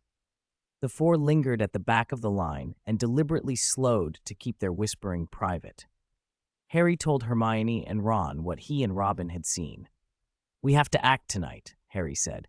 "We can bring Fang. He patrols with Hagrid and might be able to help." "Are there werewolves in the forest?" Ron asked, swallowing. Hermione shook her head. "I don't know for sure, but there are centaurs who read the stars out there." "Do we really have to go in?" Ron protested. He'd never been inside the Forbidden Forest and didn't like the idea. Hermione met his eyes and said nothing more. When they reached the classroom door, Sprout handed the class over to Lockhart and returned to the greenhouses. Lockhart spent the lesson preening and telling another flashy tale of his supposed heroics. The way he'd driven off the Banshee of Bandon, complete with exaggerated gestures and dazzling smiles. When Seamus blurted out that he wanted to learn practical defenses against monsters, Lockhart reassured them all that Hagrid had been arrested by the Ministry, that the monster attacks were over now, and the school was safe. His blithe arrogance and his jibes at Hagrid hardened the four's resolve to go that night. At 11:30, after everyone had gone to bed, the four met in the common room. Harry, Hermione, and Ron draped the invisibility cloak over themselves. Robin held an invisibility bead between his teeth. Satisfied they were fully concealed, they slipped through the portrait hole and crept through the castle, avoiding ghosts, prefects, and patrols. They pushed open Hagrid's door, and in the pale moonlight jogged to his hut. As Robin pushed the door wider, a black shape sprang from a wicker basket. Fang, Hagrid's boarhound, launching himself at their legs with a deep, excited bark. Robin grabbed the dog's jowls. "Shh, Fang, don't bark. Come on, you'll come for a walk and be brave." Fang wagged his tail harder at the promise. Harry folded the cloak and stuffed it into Hermione's enchanted bag. With Fang bounding at their heels, they made their way down the game reserve slope toward the Forbidden Forest. The dog ran wild in the open, tongue lolling, occasionally chewing weeds, pouncing on insects, circling their legs, or lifting a hind leg against a tree root. "Maybe when we get in, the spiders will be gone," Ron fretted. They could have burrowed deep during the day. They pressed on. When they were only 50 meters from the forest edge, Ron's courage finally faltered. 172. "Young man, you have no right to say no." Robin drew his wand, cast Lumos, and prodded the grass with his foot. In the glow, they could make out 4 black spiders scurrying toward the Forbidden Forest. "All right," Ron conceded, defeated. So the 4 of them, 3 wands glowing in the dark, and 1 dog slipped into the trees. At first, the spiders followed a faint path, and the 4 people and the dog kept up on the carpet of fallen leaves. Then the spider guides left the path and plunged into thick undergrowth. The journey turned into an obstacle course. Branches and thorny vines shredded their clothes, and more than once they had to stoop, crouch, or take running leaps over fallen trunks. A few times, the spiders vanished entirely. When Robin noticed the little guides were gone, he patted Fang's hindquarters and let the boarhound lead by scent. Within minutes, they would find the spiders tucked in bushes, under roots, or in the grass. An hour later, they reached the lip of a steep slope. The trees on its face were just as dense as behind them, and the bottom, 1,000 meters below, was swallowed by shadow. Fang, standing by Robin's leg, suddenly barked sharply down the incline. His low, rough barks echoed through the trees and made Ron's knees tremble. The low branches shuddered. Ron grabbed Harry's elbow, white-faced. "What is it?" In the original story, the Weasleys' flying forward Anglia used to clamber up a slope like this, but Ron and Harry had come to school by train this year. Whatever crashed up the hill pushing aside branches could only be one of Aragog's offspring. "Sounds big," Harry panted. Whoosh! 100 meters to their lower left, something huge was smashing through thorn and brush, carving a path up the slope. 30 seconds later, a monstrous black spider plunged into view. It stood 8 meters tall, an ugly head bristling with 8 eyes, and behind its saw-like fangs were 8 hairy legs, each 3 meters long and tipped with scythe-like claws. Ron's legs folded. He slid down and hit the ground with a thud. Fang whimpered and tried to bolt, but his hind legs were tangled in a vine. Harry and Hermione were frozen, too scared to speak. The spider rushed forward, raising a front right claw. Its cold, gleaming tip swung like a guillotine toward them. Robin, sure the creature could understand human speech, shouted, "Hagrid, Rubeus Hagrid sent us to find." "You say Hagrid sent you to find Aragog?" the spider interrupted. It retracted its claw, clicked its fangs, and made a rasping, guttural sound like a saw. "You can speak," Hermione blurted in astonishment. "I remember Hagrid kept a spider in a box in the cellar, Aragog." "That's right. Hagrid told us to follow the spiders," Robin said. The great spider circled, fangs clacking. Come out quickly." Whoosh! Whoosh! 2 more enormous spiders burst from the trees on the slope. "The way is rough. Climb onto our backs. We'll carry you across," one said, crouching. "No, I want to go back to the castle. Right now," Ron wailed.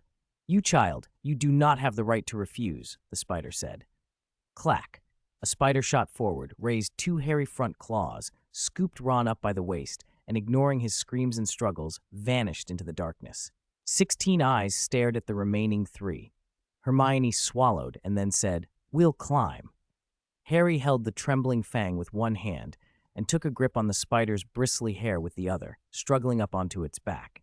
He straightened his glasses just in time to see Robin take a few running steps and vault onto another spider. Robin bent, heaved, and hauled Hermione up. Harry felt a flash of resentment at how effortlessly Robin had managed it. The spiders clacked their fangs and shot up the slope along the path they had cleared, climbing fast and steady. The only discomfort was a persistent itch on their bottoms.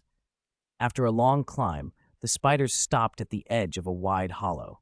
Robin hopped down, caught Hermione as she dropped, and then helped Ron to his feet. Ron wailed, clinging to Robin's arm. "I really don't like this place. Spiders!" Under the bright starlight, the hollow's trees had been stripped clear. In the open were countless black spiders, each the size of a draught horse, all 8 eyes turned toward them. "Aragog, someone has come looking for you," the spider bearing Robin shouted. The swarm rustled aside, opening a path 2 meters wide.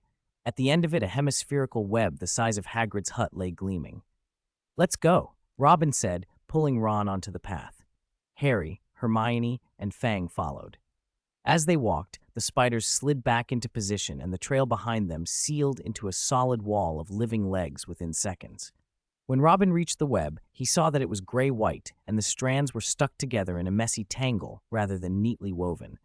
A palm-sized fluttering moth, dying, was trapped on the edge. "Who is it?"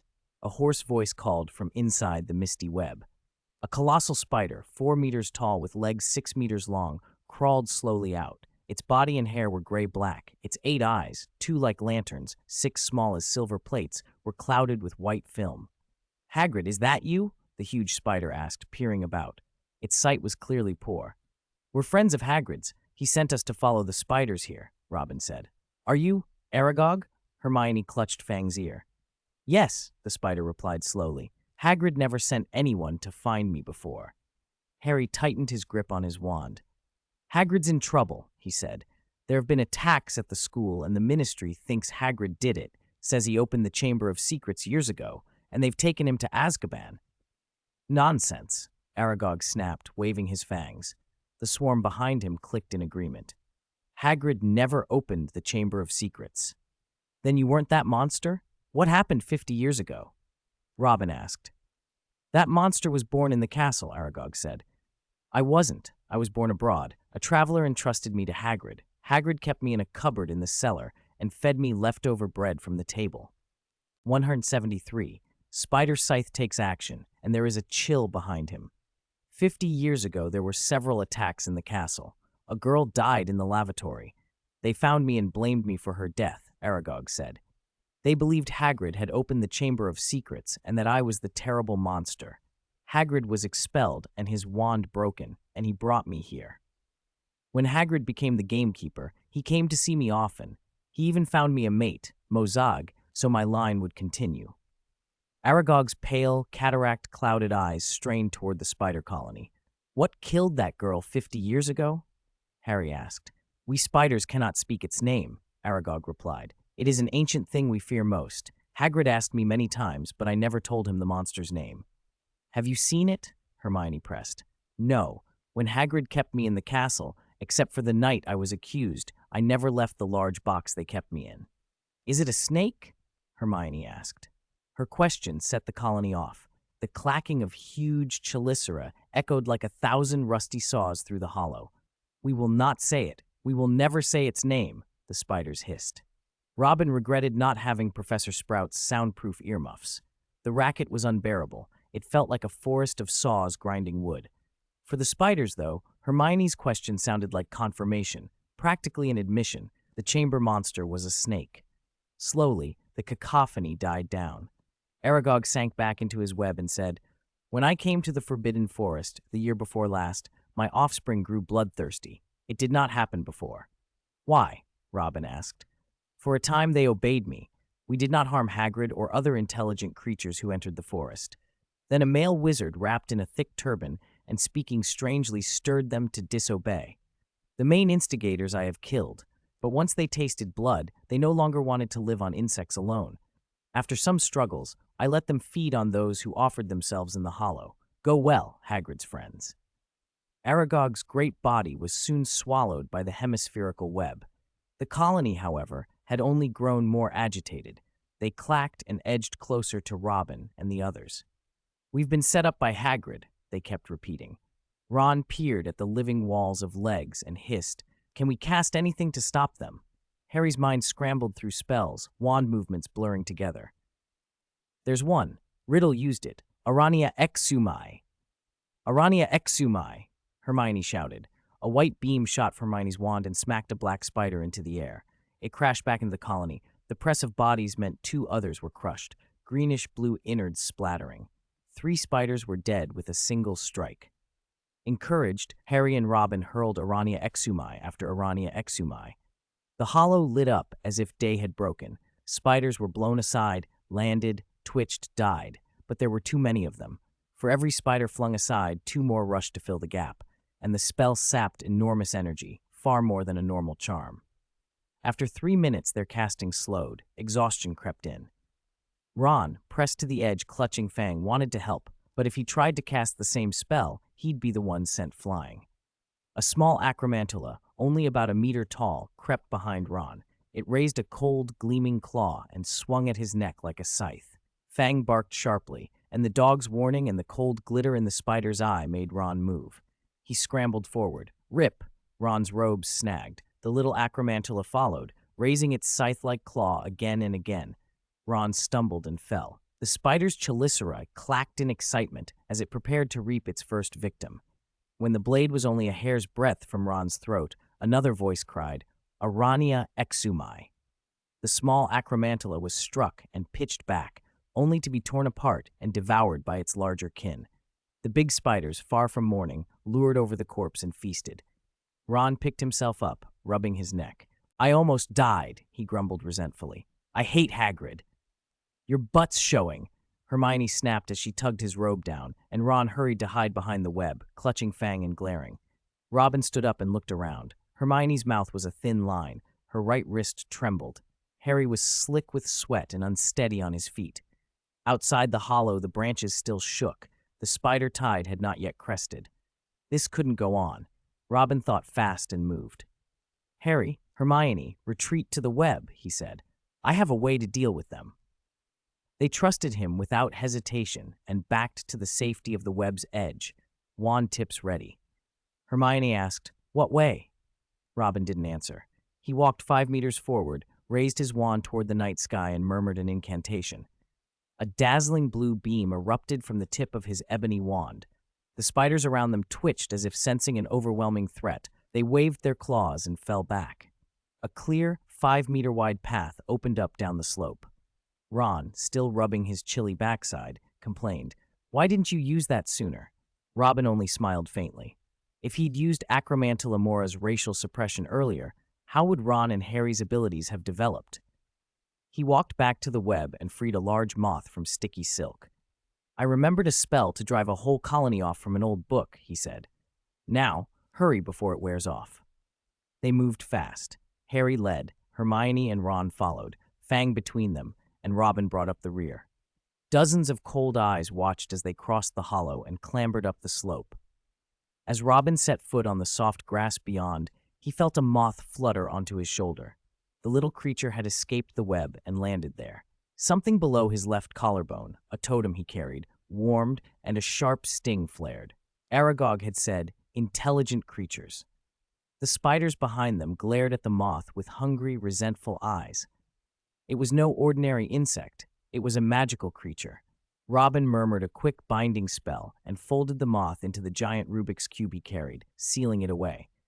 Then he stepped up to join Fang and the others, and they left the forbidden forest hollow behind them, the faint glow of the blue spell already fading into the night. After a long while, the group climbed out of the hollow and reached flat ground. Ron flopped against a large tree and groaned, "Follow the spiders! Follow the spiders! I nearly died back there. I'll never forgive Hagrid." "I'll bet Hagrid thought the spiders wouldn't attack his friends," Harry said, feeling a twinge of guilt. "That's his problem. He always assumes monsters have hearts. Why did he send us into the hollow? Did we find anything?" "We proved Hagrid was innocent," Robin answered. "He didn't open the Chamber of Secrets, and Hermione was right. The monster in the chamber is a snake." Harry stared into the dark shapes of the trees. "You missed one thing." Hermione, Harry, and Ron turned to him, puzzled. "Aragog said a girl died in the lavatory. What if her soul is still there, refusing to leave?" "Oh, moaning Myrtle," Robin went on. "At that Death Day party, I overheard 2 ghosts talking. They said that when she first became a ghost 50 years ago, she kept tormenting a girl called Olive Hornby. Olive had picked on Myrtle at school, made fun of her ugly glasses. The night Myrtle died, she was hiding in a stall, crying. After she died and became a ghost, she took revenge, following Olive all the way to her hometown until Olive had a breakdown and complained to the Ministry. The Ministry had Myrtle moved back to Hogwarts to be the resident ghost of the flushing toilet." Ron sighed. "Since the term started, we've been in the lavatories more times than I can count, and we never asked how she died." "Brilliant." Everything in the castle had tightened up since the new regulations. Students were escorted everywhere. Meals, classes, even to the toilets. Teachers, prefects, and ghosts were all on patrol day and night. The sites of the 4 attacks were watched constantly. The corridor where the hare left those blood-red messages was an even higher priority area. Sneaking into the girls' lavatory at night with the invisibility cloak now sounded impossible. Peeves haunted the 3rd-floor corridor each night, making mischief and claiming he wanted to rile the air and the monster. And last year's end-of-term feast had exposed the trick of pretending to be the Bloody Baron. There were eyes everywhere. "So what do we do?" Harry asked. "Wait for an opening," Robin said. "There'll be a chance." About an hour later, they left the Forbidden Forest. Fang, still trembling, was stuffed back into his bamboo basket. They crept toward the castle, climbed the spiral tower, and headed for the Gryffindor dormitory. Ron and Harry were too tired to change. They kicked off their shoes, fell onto their beds, and were out almost instantly. Robin washed up, lay down, and his consciousness slipped into his sea of consciousness. He looked at the giant Rubik's Cube in his mind and focused on a yellow square covered in eucalyptus trees. There, on a branch, a large fluttering moth rested. He reached out and touched the totem. A pale light projected information into his awareness. Name, none. Species, mimic gray butterfly moth. Level C class. Personality, timid, gluttonous, fond of dancing. Physical condition, proboscis broken, large areas of scales missing, treatment required, 1 week. Skills, butterfly dance illusion, can conjure up to 100 gray butterflies. The scales they scatter cause a disorienting effect. Butterfly vision, alters visual perception so objects appear as combinations of red, yellow, blue, and black blocks. Magic power, 800. Combat power, 500. So it's a moth, Robin thought. If it were prettier, it could put on a proper butterfly dance and be romantic, but it looks too moth-like. He gave it a name, Xiaodi, and let the image fade. To the accompaniment of Ron's steady snoring, he drifted off to sleep. They didn't get another chance to sneak into the lavatory the next day, and then worse news arrived. Year-end exams were scheduled for the coming Monday, the first week of June. Exams. With all this going on, Seamus wailed up at the high-vaulted ceiling of the great hall. Trevor, fed up with confinement, wriggled free and began hopping and croaking between the students' feet. Neville stared blankly at Professor McGonagall and didn't even try to catch him. Dean clutched his head and wondered what exactly he'd learned all year. Ron pulled out his broken wand and muttered, "Take an exam with this thing? I'd rather drop out. At least then I couldn't mess up and lose points for Gryffindor." Cold sweat stood out on Harry's forehead. Professor McGonagall heard the protests, but only said briskly, "I expect you will all study diligently," before hurrying away. 3 days later, in the morning, McGonagall returned to the Great Hall with better news. The mandrakes had matured. Professor Sprout would be preparing their restorative draughts, and Professor Snape would begin the brewing that afternoon. That evening, everyone who had been petrified would be restored to normal. With the victims awakened, the heir would have nowhere to hide, and the suspect pool would narrow. A cheer rippled through the hall. Students banged tables, stamped their feet, danced, shouted, and hugged each other. Jubilation no less loud than last year's end-of-term feast. Harry hugged Robin, then Ron, and went looking for Hermione, only to find she wasn't by the table. "Where's Hermione?" he asked. "She's in the library," Robin said, "wearing your cloak." The noise died down a little as Ginny shuffled over. She sat down, bit her lower lip, and looked at the trio with trembling hands. "Ginny, what's wrong?" Ron asked.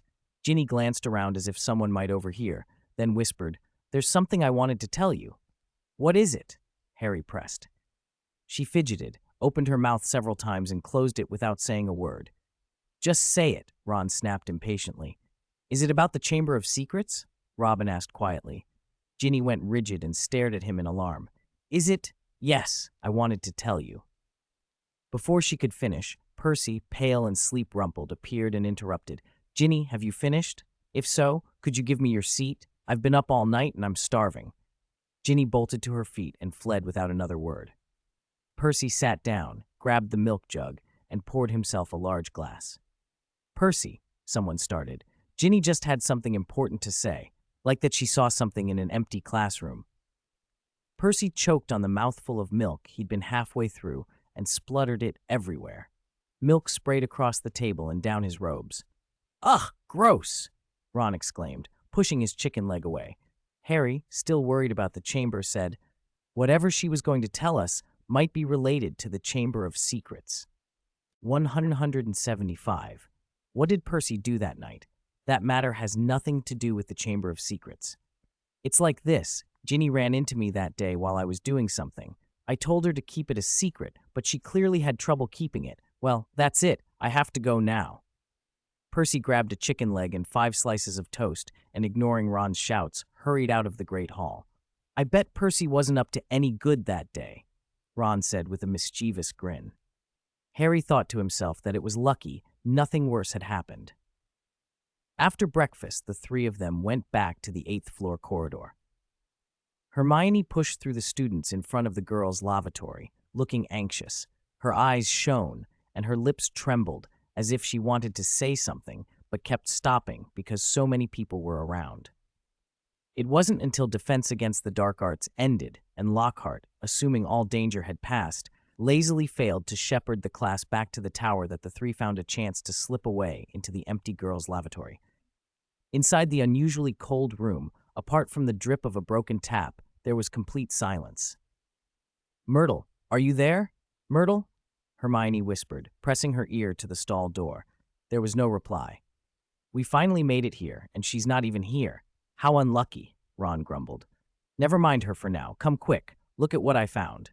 Hermione fished an old, crumbling book from her enchanted bag, and as the others crowded around, flipped it open to page 44. "Here, this says the monster in the Chamber of Secrets is a basilisk." Harry leaned in and read the passage aloud. The book said, "Among the many terrifying creatures that walk the earth, the basilisk is the strangest and deadliest. It hatches from a rooster's egg incubated by a toad. A male basilisk bears a bright red crest upon its head, and its fangs are lethally venomous. Phoenix tears are the only antidote. A basilisk may live for thousands of years. Anyone who looks directly into its eyes will die instantly. Spiders flee at the sight of it. Likewise, it flees at the sound of a rooster's crow, for that sound is deadly to it." Beneath the printed text, someone had scrawled the word pipes in red ink. "Lives for thousands of years. Spiders flee at the sight of it. Roosters are its natural enemy," Hermione murmured. "Remember, Hagrid said the roosters in the gamekeeper's chicken coop were being killed one by one? It all lines up. If the monster is a basilisk, and it kills anyone who looks into its eyes, why didn't those people die?" Ron asked, puzzled. Hermione frowned. Then she saw their reflections in the mirror above the sinks, and her face brightened. "Because no one looked at it directly. Colin Creevey saw it through a muggle camera," Harry said. "Justin Finch-Fletchley saw it through nearly headless Nick." "Nick is already dead. He can't die twice," Hermione added. "Penelope Clearwater saw it in a mirror while she was fixing her hair." "What about Madame Norris and Filch? When they were attacked, there were no ghosts, no cameras, no mirrors." Ron's brow furrowed, and the three fell silent. Harry turned to tap. Water poured into the basin, and he looked down at his face reflected in it. "It's water," he said. "When Filch and his cat were found, there was water on the floor. They must have seen the basilisk in the reflection." Hermione went to the sink, staring at her reflected face. "That's it. When we first visited Hagrid, he had the dead rooster on the table, half plucked. The air was clearing a path for the basilisk even then." Harry studied the red word at the bottom of the page, then began to examine the lavatory itself more carefully. "Pipes," he said. "Hermione's right. It's been moving through the pipes. Lavatories have more pipework than most places in the castle. And Myrtle, she died here. Maybe the entrance to the Chamber of Secrets is right under this bathroom." "A brilliant deduction," Ron breathed, edging toward the door, as if the pipes themselves might be dangerous. "Hermione, did you write pipes on the page?" Harry asked. She shook her head. "No, it was already there when I found the book." "Then someone else discovered what the basilisk is," Harry said. "Maybe the heir wrote it," Ron suggested. "No," Hermione snapped. "If the heir had found this book, he would have destroyed it. He wouldn't want anyone to know the basilisk's weakness." Before she could finish, an alarm blared in the corridor. Tenfold amplified by magic, Professor McGonagall's voice rang through the castle. "All students, return to your dormitories immediately. All teachers, assemble in the third-floor corridor." Hermione spun to the door. "Something else has happened," she whispered. "Do we go to the dorms?" Ron asked, already shaking. "No," Harry said. "We listen. We need to know why the teachers are assembling." He blocked the keyhole with a small piece of one-way glass Hermione produced, then bent to peer through. Ron pressed his ear to the crack. Hermione did the same. Footsteps echoed from both ends of the corridor, hundreds of them, climbing the stairs. The crowd passed by the lavatory and kept going. After a few minutes of silence, footsteps returned, slower this time, and the teachers' steps halted a few meters from their door. Through the peephole, Harry saw McGonagall, Snape, Madame Pomfrey, Professor Flitwick, Professor Sprout, Madame Hooch, and others turned together to face the stone wall opposite the lavatory, the same wall on which the message had been written. "The Chamber of Secrets has been opened. Enemies of the heir, beware." McGonagall pointed at the writing, her face ashen. Everyone has seen it. Salazar Slytherin's heir has left another message on the wall. Our worst fear has come true, Flitwick cried. A student has been taken into the chamber by the monster. We must send the students home at once, Professor Sprout sobbed. This time, Hogwarts may truly have to close. Madame Hooch sagged against the stone, elbows braced. Madame Pomfrey bowed her head and wept. Flitwick made a small, high-pitched sound of alarm, while Snape's face remained mask-like, his fingers white around his wand as a vein throbbed at his wrist. Harry, Hermione, and Ron stepped back from the door, their earlier discoveries dwarfed by the new message on the wall. The danger had become more real than ever. The corridor was heavy with grief, resentment, and an uneasy silence, except for one man who grinned so broadly it made everyone want to hex him. Gilderoy Lockhart breezed in as if he'd arrived at a book signing. Sorry, I nodded off. A bit late. Did I miss anything? No one met his smile. The teachers' faces were hard with anger. Snape's lip curled. A girl has been taken into the Chamber of Secrets by a monster, he said flatly. Professor Lockhart, this is the chance you've been waiting for to demonstrate your abilities. What chance? Lockhart blinked, panic barely hidden behind charm. Didn't you claim last night you knew where the chamber's entrance is and what kind of monster lives there? Snape continued. And didn't you regret not having had the chance to face the beast before Hagrid was taken? Now you can make amends. Lockhart's color drained. His colleagues' faces were cold. None offered him support. Did I say that? I think you must have misunderstood me. That settles it then, Minerva said. The task of finding the chamber and rescuing the girl will fall to you, Gilderoy. After all, your abilities are remarkable. Acting Headmistress McGonagall had spoken, and Lockhart had no excuse to refuse. He sagged, every breath dragging through an exam of nerves. Even in his fine clothes, he looked suddenly threadbare. Very well, I'll return to my office to prepare. He hurried away, leaving a wake of disapproval. Minerva, who was taken? Madame Pomfrey asked, her voice breaking. Ginny Weasley. At the word, Ron's vision went white and his legs locked. Harry and Hermione grabbed him before he could collapse. That removes an obstruction, someone muttered. Severus, Pomona, Phileas, will inform the students in each house and tell them to pack tonight and leave by the early train in the morning, McGonagall said, composed but strained. Other staff will sweep the castle to make sure every pupil returns to their dormitory. One by one, the teachers dispersed. Snape passed the bathroom door and, with a quick glance at the keyhole, kept going toward the Slytherin common room. After a quiet minute, Hermione eased the bathroom door open, and the four of them stepped out. On the gray stone wall where the professors had been standing, a fresh line of red writing gleamed eerily in the torchlight. Her bones will be sealed in the Chamber of Secrets forever. Ron read the words, and his voice went thin. Ginny must have known something to be taken by the monster. This morning, what she tried to tell us had nothing to do with Percy. She's not Muggle-born, not a squib. She wouldn't be on the purge list. There has to be another reason. She must have leaked information about the chamber. Robin, do you think Ginny could still be alive? Ron asked, hope and fear colliding.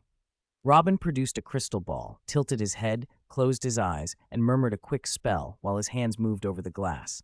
He twitched as if struck. I see. What do you see? Ron demanded, fingers white on his robes. I see Ginny in floral pajamas at the end-of-year feast. Everyone in the Great Hall, professors included, is in pajamas. That means she isn't dead. She's alive, and she's going to be at a party, Robin cried. Ron clung to him, laughing and sobbing at once.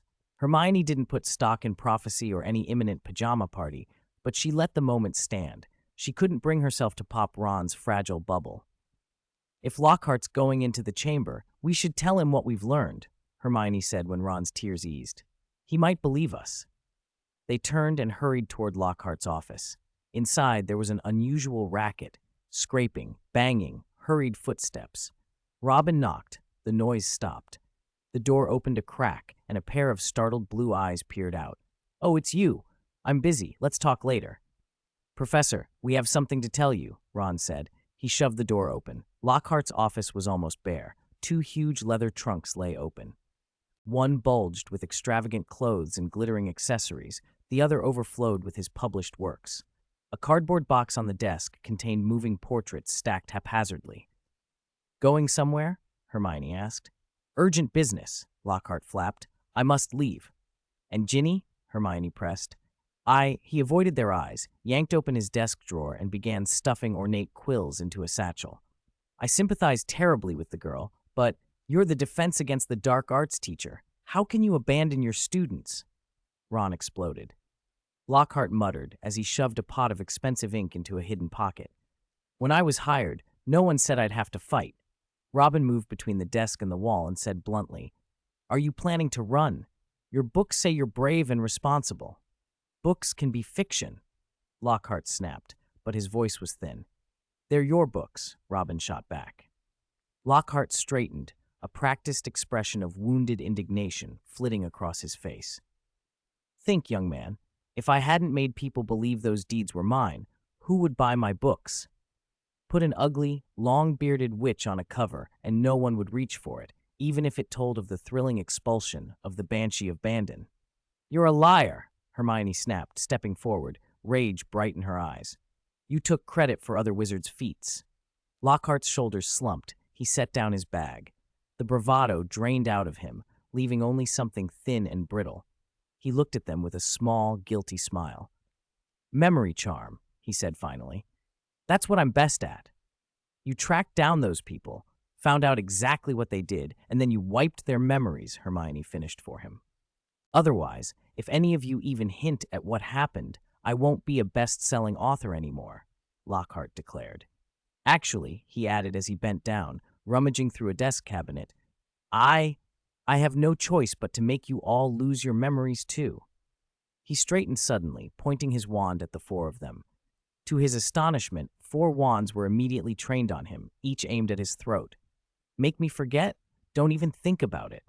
Hermione tipped her wand down, and Lockhart, trembling, laid his wand on the desk. Ron snatched it up and flung it out the window. At that moment, a high, piercing cry echoed from the corridor. Peeves, I'm already dead. Why are you still tormenting me? Woo-woo. The sound faded around the corner. That's Myrtle. She's gone back to the 3rd-floor lavatory. We need to find her and question her. Stunning him is too easy. Let's take him into the Chamber of Secrets and make him go first, Harry said. Hermione stepped aside and tapped her wand, signaling Lockhart out from behind the desk. Pale and shaking, he was escorted by the 4 of them down a couple of corridors to the 3rd-floor lavatory. Inside, Myrtle floated around, wailing at the ceiling. Where have you been, Myrtle? Robin asked. Peeves was bullying me, chasing me and calling me nasty names. I ran into the Bloody Baron, and that got rid of him. Why are you all here? We want to know how you died.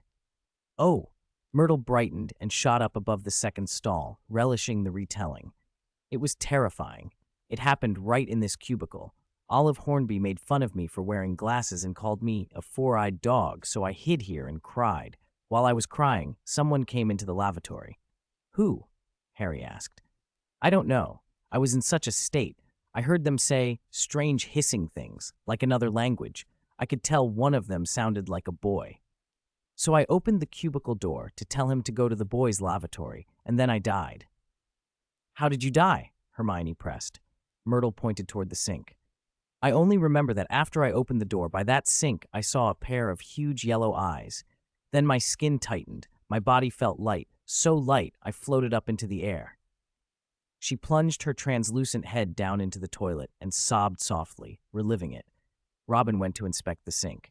The enamel was flaking, the basin stained with yellowish-brown marks, and stagnant water at the bottom gave off an unpleasant smell. It looked like an ordinary, decrepit sink, but everyone knew it wasn't. After a careful search, Robin found a tiny snake carved on the side of a copper faucet. He turned the handle as far as it would go, but no water came out. Copper snake, no water. This had to be the entrance to the Chamber of Secrets. Harry, the entrance is here. Come on, try speaking Parseltongue. Robin urged. Okay. Harry stepped forward, eyes fixed on the little snake. He whispered, open. Nothing happened. Harry looked at Robin. No, you're not thinking in Parseltongue. You have to imagine the little snake is a real snake. Imagine it's real? Wait. Robin took a candle from a wall sconce, set it by the sink, and fanned the flame with his hand. In the flickering light, the metal snake's reflections and shadows seemed to slither. Try again. Okay. Harry concentrated on the small snake and hissed the word. This time, it was not English, but a sibilant, forked sound like a snake's tongue. Instantly, the copper spout sent out a brilliant white beam of light. The light spun like the blades of a fallen fan. The sink creaked and began to rise, revealing a huge black shaft beneath, wide enough for several people to enter. A few startled gasps sounded behind Robin. With a final groan, the sink lifted to the ceiling. The candle was knocked to the floor, shattered into 3 pieces, and the flame went out. That's amazing. All of you did great. Well, there's no point in my staying, Lockhart said, turning to flee. Hermione never lowered her wand. Of course there is a point. You go down first. She advanced, pushing Lockhart to the edge of the opening. You don't have to treat me like this, Miss Granger. I even signed autographs for you. I'll tear them all up when I get back. You go down and scout ahead. But, all right. Under the pressure of 4-pointed wands, Lockhart turned, stared into the black pipe, and his legs began to shake uncontrollably. I don't think this is... Ah! He tumbled headlong into the shaft and was swallowed by the darkness. Hermione withdrew the foot she'd used to give him a final push. He was taking too long. Robin couldn't suppress a grin. Is this the legendary unfan and trample? He thought, as a loud thud came from below, followed by a hoarse complaint drifting up. Ugh, it's filthy down here. It's fine, let's go, Hermione said. Myrtle suddenly shot up out of the toilet, staring excitedly at them. Oh, Robin, Harry, if you two die, you're welcome to share a toilet with me. Hee hee. Myrtle, don't be ridiculous. We're all coming back alive. And besides, nobody wants to live in a smelly, yellow-stained loo, Hermione said. Myrtle's expression crumpled, and she burst into tears. Smelly. She's saying I'm rotten and stinky, isn't she? Her high, mournful wails nearly burst their eardrums. I'm sure Hermione didn't mean it, Harry said quickly. He sat at the edge of the opening, pushed off hard with his hands, and slid into the shaft. Ron gave Robin a helpless look. Hermione's mad now. You're walking right into her line of fire. It's a miracle she didn't point her wand at you. Then Ron imitated Harry and slid in. Robin waited a beat and then jumped too. The pipe was wet and slimy, with many branching passages, but none as wide as this. The chute sloped steeply and twisted. Robin slid for what felt like 4 or 5 minutes before the slope finally leveled.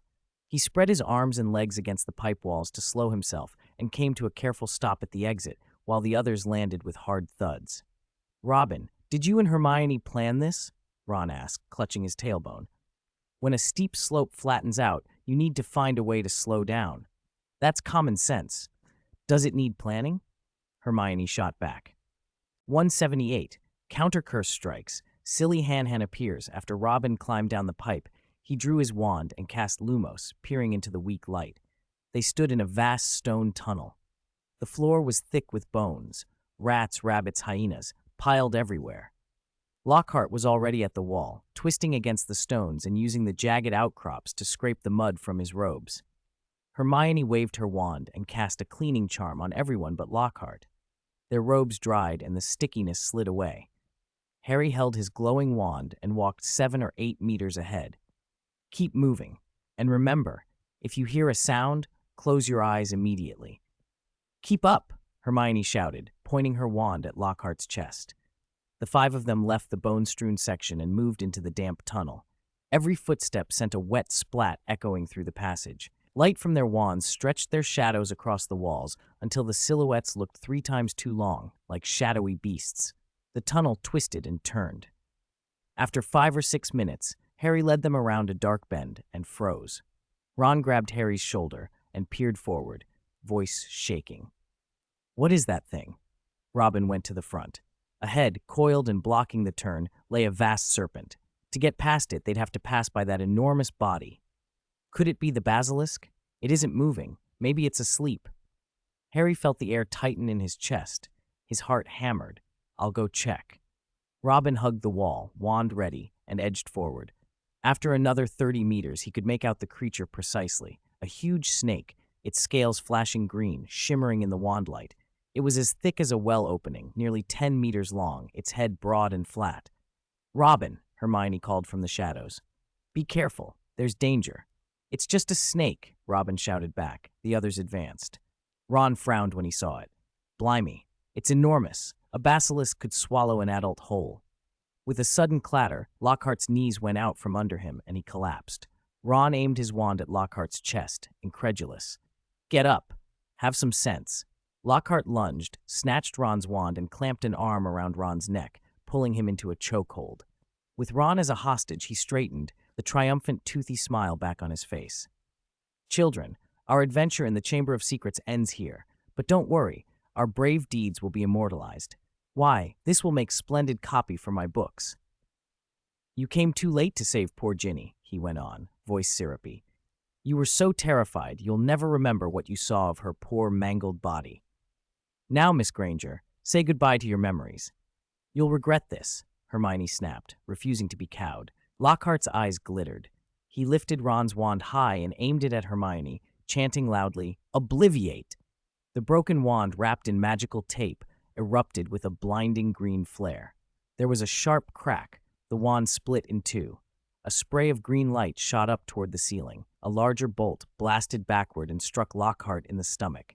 He flew against the stone of the bend and slumped to the ground. Casting a spell with Ron's broken wand, he'll only hurt himself, Hermione muttered. Before she finished, the top of the bend shuddered violently. Fragments of stone began to rain down. Robin grabbed Hermione and sprinted into the tunnel. Harry covered his ears and followed. When the thunder of falling debris faded, the three crept back to the bend. Where the great serpent had lain, there was now a thick wall of rubble. The ceiling above bore several wide, jagged cracks.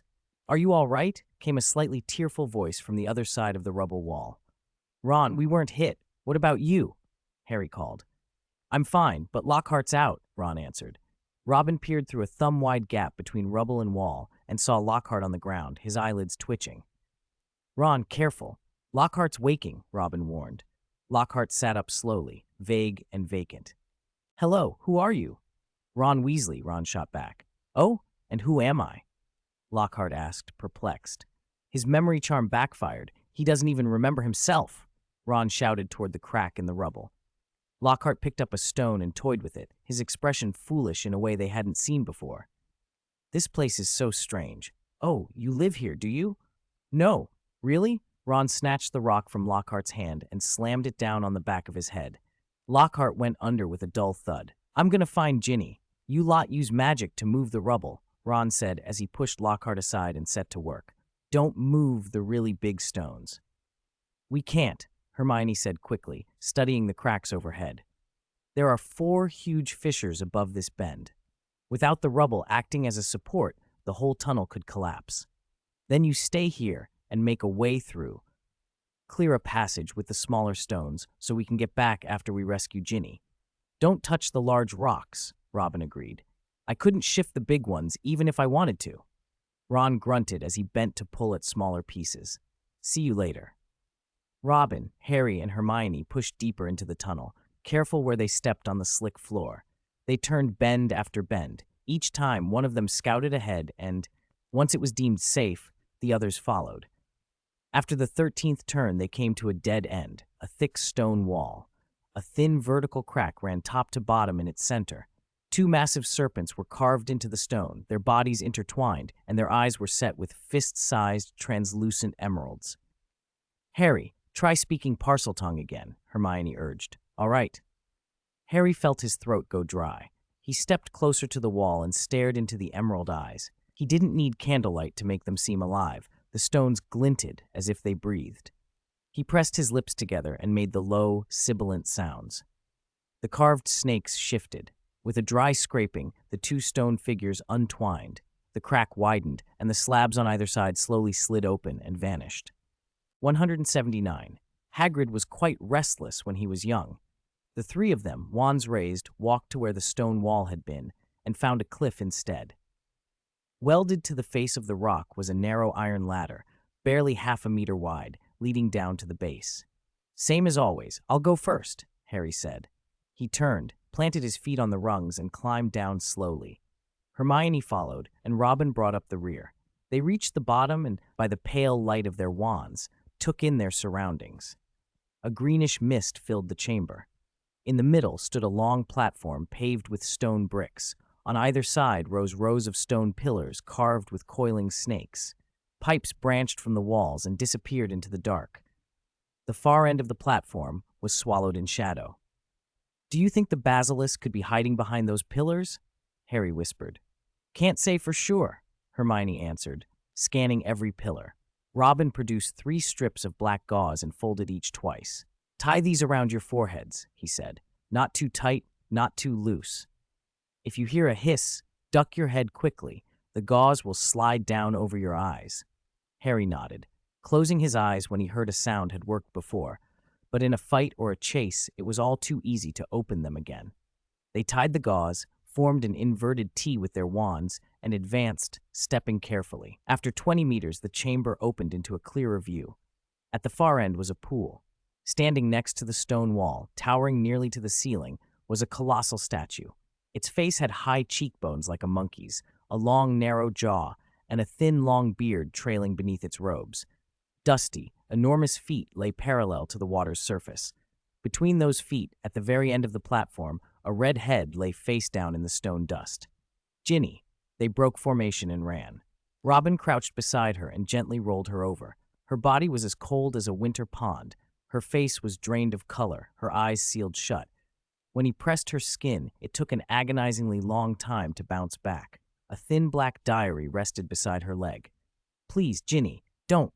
Wake up, wake up. Ron's waiting for you outside," Harry begged, setting his wand aside and holding her hand as if his warmth might bring her back. "She won't wake up," a light voice said from the nearest pipe. A tall, dark-haired boy stepped out of the mouth of the pipe. At first his outline wavered, as if seen through mist. With each step, he became clearer. His brow was set, his eyes unnaturally deep. There was an aristocratic air about him. He was Tom Riddle, the handsome boy from the diary's memory 50 years ago, though still haloed in that unreal glow. Tom Riddle, why would you say Ginny won't wake?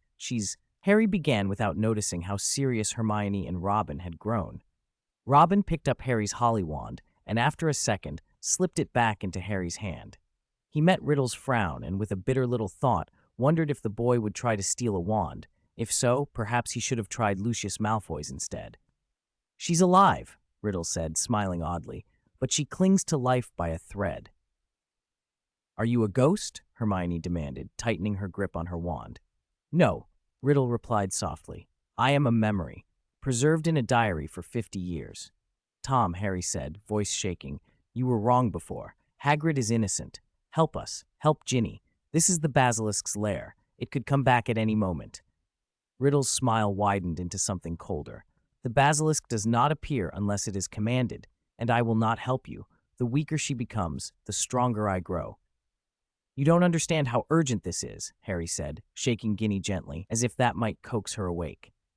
Robin and Hermione stared at the materialized memory, every muscle taut. "What have you done to her?" Harry demanded. "I befriended her," Riddle said. "When Ginny found the diary, she poured out her worries onto its pages. Her family life felt suffocating.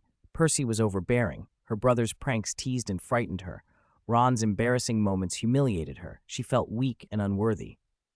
I answered her. I was patient, understanding, offering guidance. She came to trust me. She showed me everything." Riddle's voice grew colder. "I fed on her emotions, her memories, her soul. I grew stronger each day. When I was strong enough, I revealed some of my secrets, let her into a piece of my life." Hermione stared at him in horror. "You mean the attacks were?" "She did them," Riddle cut in. "She strangled the roosters. She opened the Chamber of Secrets. She commanded the basilisk to hunt mudbloods. She left the threatening messages on the walls. She broke into the boys' dormitory and smashed their things." "Impossible," Harry cried, setting Ginny down when her limp body made him afraid of causing more harm. "You controlled her," Robin said flatly. "Yes, she was, in effect, hypnotized by me. When she acted, her consciousness was blurred. Later, the feathers on her robes, the paint on her chest, the gaps in her memory, those made her suspicious. She feared the diary's hold, so she threw it into the girl's bathroom, but you found it." Riddle's eyes brightened. "And I learned something wonderful. The person I most wanted to see in this world was you, Harry Potter." "Why?" Harry demanded. "You are thrilling. Riddle said, almost reverently. I wanted to know you, to speak with you face to face. So I showed you my memory, my little exposé of Hagrid, to win your trust. Harry's voice broke. You framed him. Riddle gave a high, bitter laugh. Rubeus Hagrid is a clumsy oaf, always in trouble, obsessed with monsters. He kept wolf cubs in his rooms, stole a professor's experimental salamander, threw bugs about in the greenhouse, crept into the forbidden forest to pick fights with trolls. Robin stared. Hagrid had certainly been adventurous in his youth. 180, a memory. Who can hurt me? Who would believe the excuses of someone who causes trouble every week? Riddle said with a shrug. But Dumbledore believed Hagrid. He stood by him. I dare say Dumbledore saw through you long ago, Robin replied. After that, he watched me closely, Riddle went on. I knew that reopening the Chamber of Secrets during my time at Hogwarts was no longer realistic. So I sealed my 16-year-old memories inside a diary, hoping that one day they would guide someone to finish Salazar Slytherin's noble work, to purify the school. Hermione pointed her wand at the diary. You won't succeed this time. The Mandrake restorative draught will be ready in a few hours. Soon everyone, students, animals, ghosts, will be restored. Riddle sneered. Didn't I already say purifying the school isn't my only concern anymore? My new target is Harry Potter. I want to know how an ordinary infant could defeat the greatest wizard of all time. How did he survive that night with only a scar on his forehead while Lord Voldemort's magic was destroyed? You're wasting breath on that, Harry said blankly. That happened long after you sealed your diary. Lord Voldemort is my past, present, and future, Riddle replied. He drew a thread of black ink from the diary. It floated in the air and formed glowing letters. Tom Marvolo Riddle. Then, with a clap of his hands, the letters rearranged themselves into a new line. I am Lord Voldemort. Hermione's hand shook on her wand. Robin steadied it and aimed his own wand square at Riddle's chest. You're Salazar Slytherin's heir? You're Voldemort? Riddle's smile widened. Of course. Why would I keep my muggle father's filthy name? I renamed myself. When I become the greatest wizard, the name Lord Voldemort will fill the magical world with fear. You're wrong, Harry snapped. Albus Dumbledore is the greatest wizard. Riddle's grin turned hard and ugly. You never dared attack Hogwarts at your peak. Now your true body probably hides somewhere, sucking the blood of filthy rats. Harry roared. Riddle's smile froze. The face twitched into something horrible. I used my memory to drive Dumbledore out of this castle. As long as there are people loyal to him here, he will come back, Harry said. At the word loyal, Robin searched the air for any sign of the fiery phoenix, but the green mist thickened and the exhilarating otherworldly music was absent. In the earlier timeline, after Harry defied Riddle, Fawkes would have been summoned, battled the basilisk, and the Sorting Hat would have produced Godric Gryffindor's sword. Without a phoenix and without the sword, they were in far greater danger. Loyalty? Riddle laughed. Ridiculous. Harry, let's get to the point. In your past and my future, we've met twice. Tell me, how did you get away from me? As he spoke, the halo around Riddle thinned. His skin grew clearer and more solid, while Ginny Weasley, lying on the floor, was paling. Her exposed skin took on a dusty, marble-gray hue. It was obvious Riddle was draining her life. I don't know, Harry said.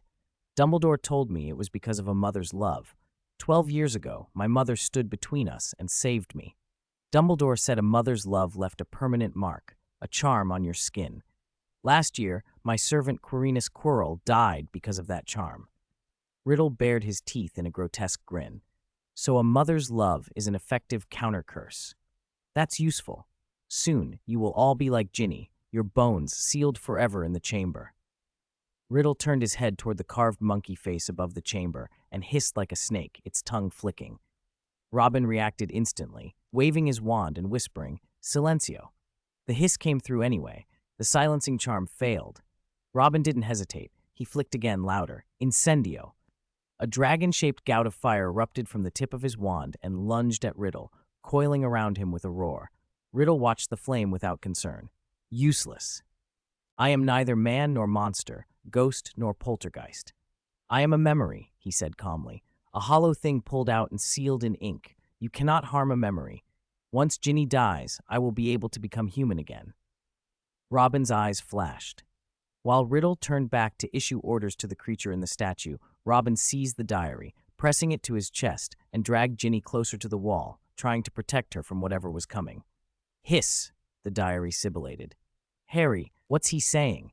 Hermione asked, voice trembling. "He's calling out to the greatest of Hogwarts' founders, Slytherin," Harry answered.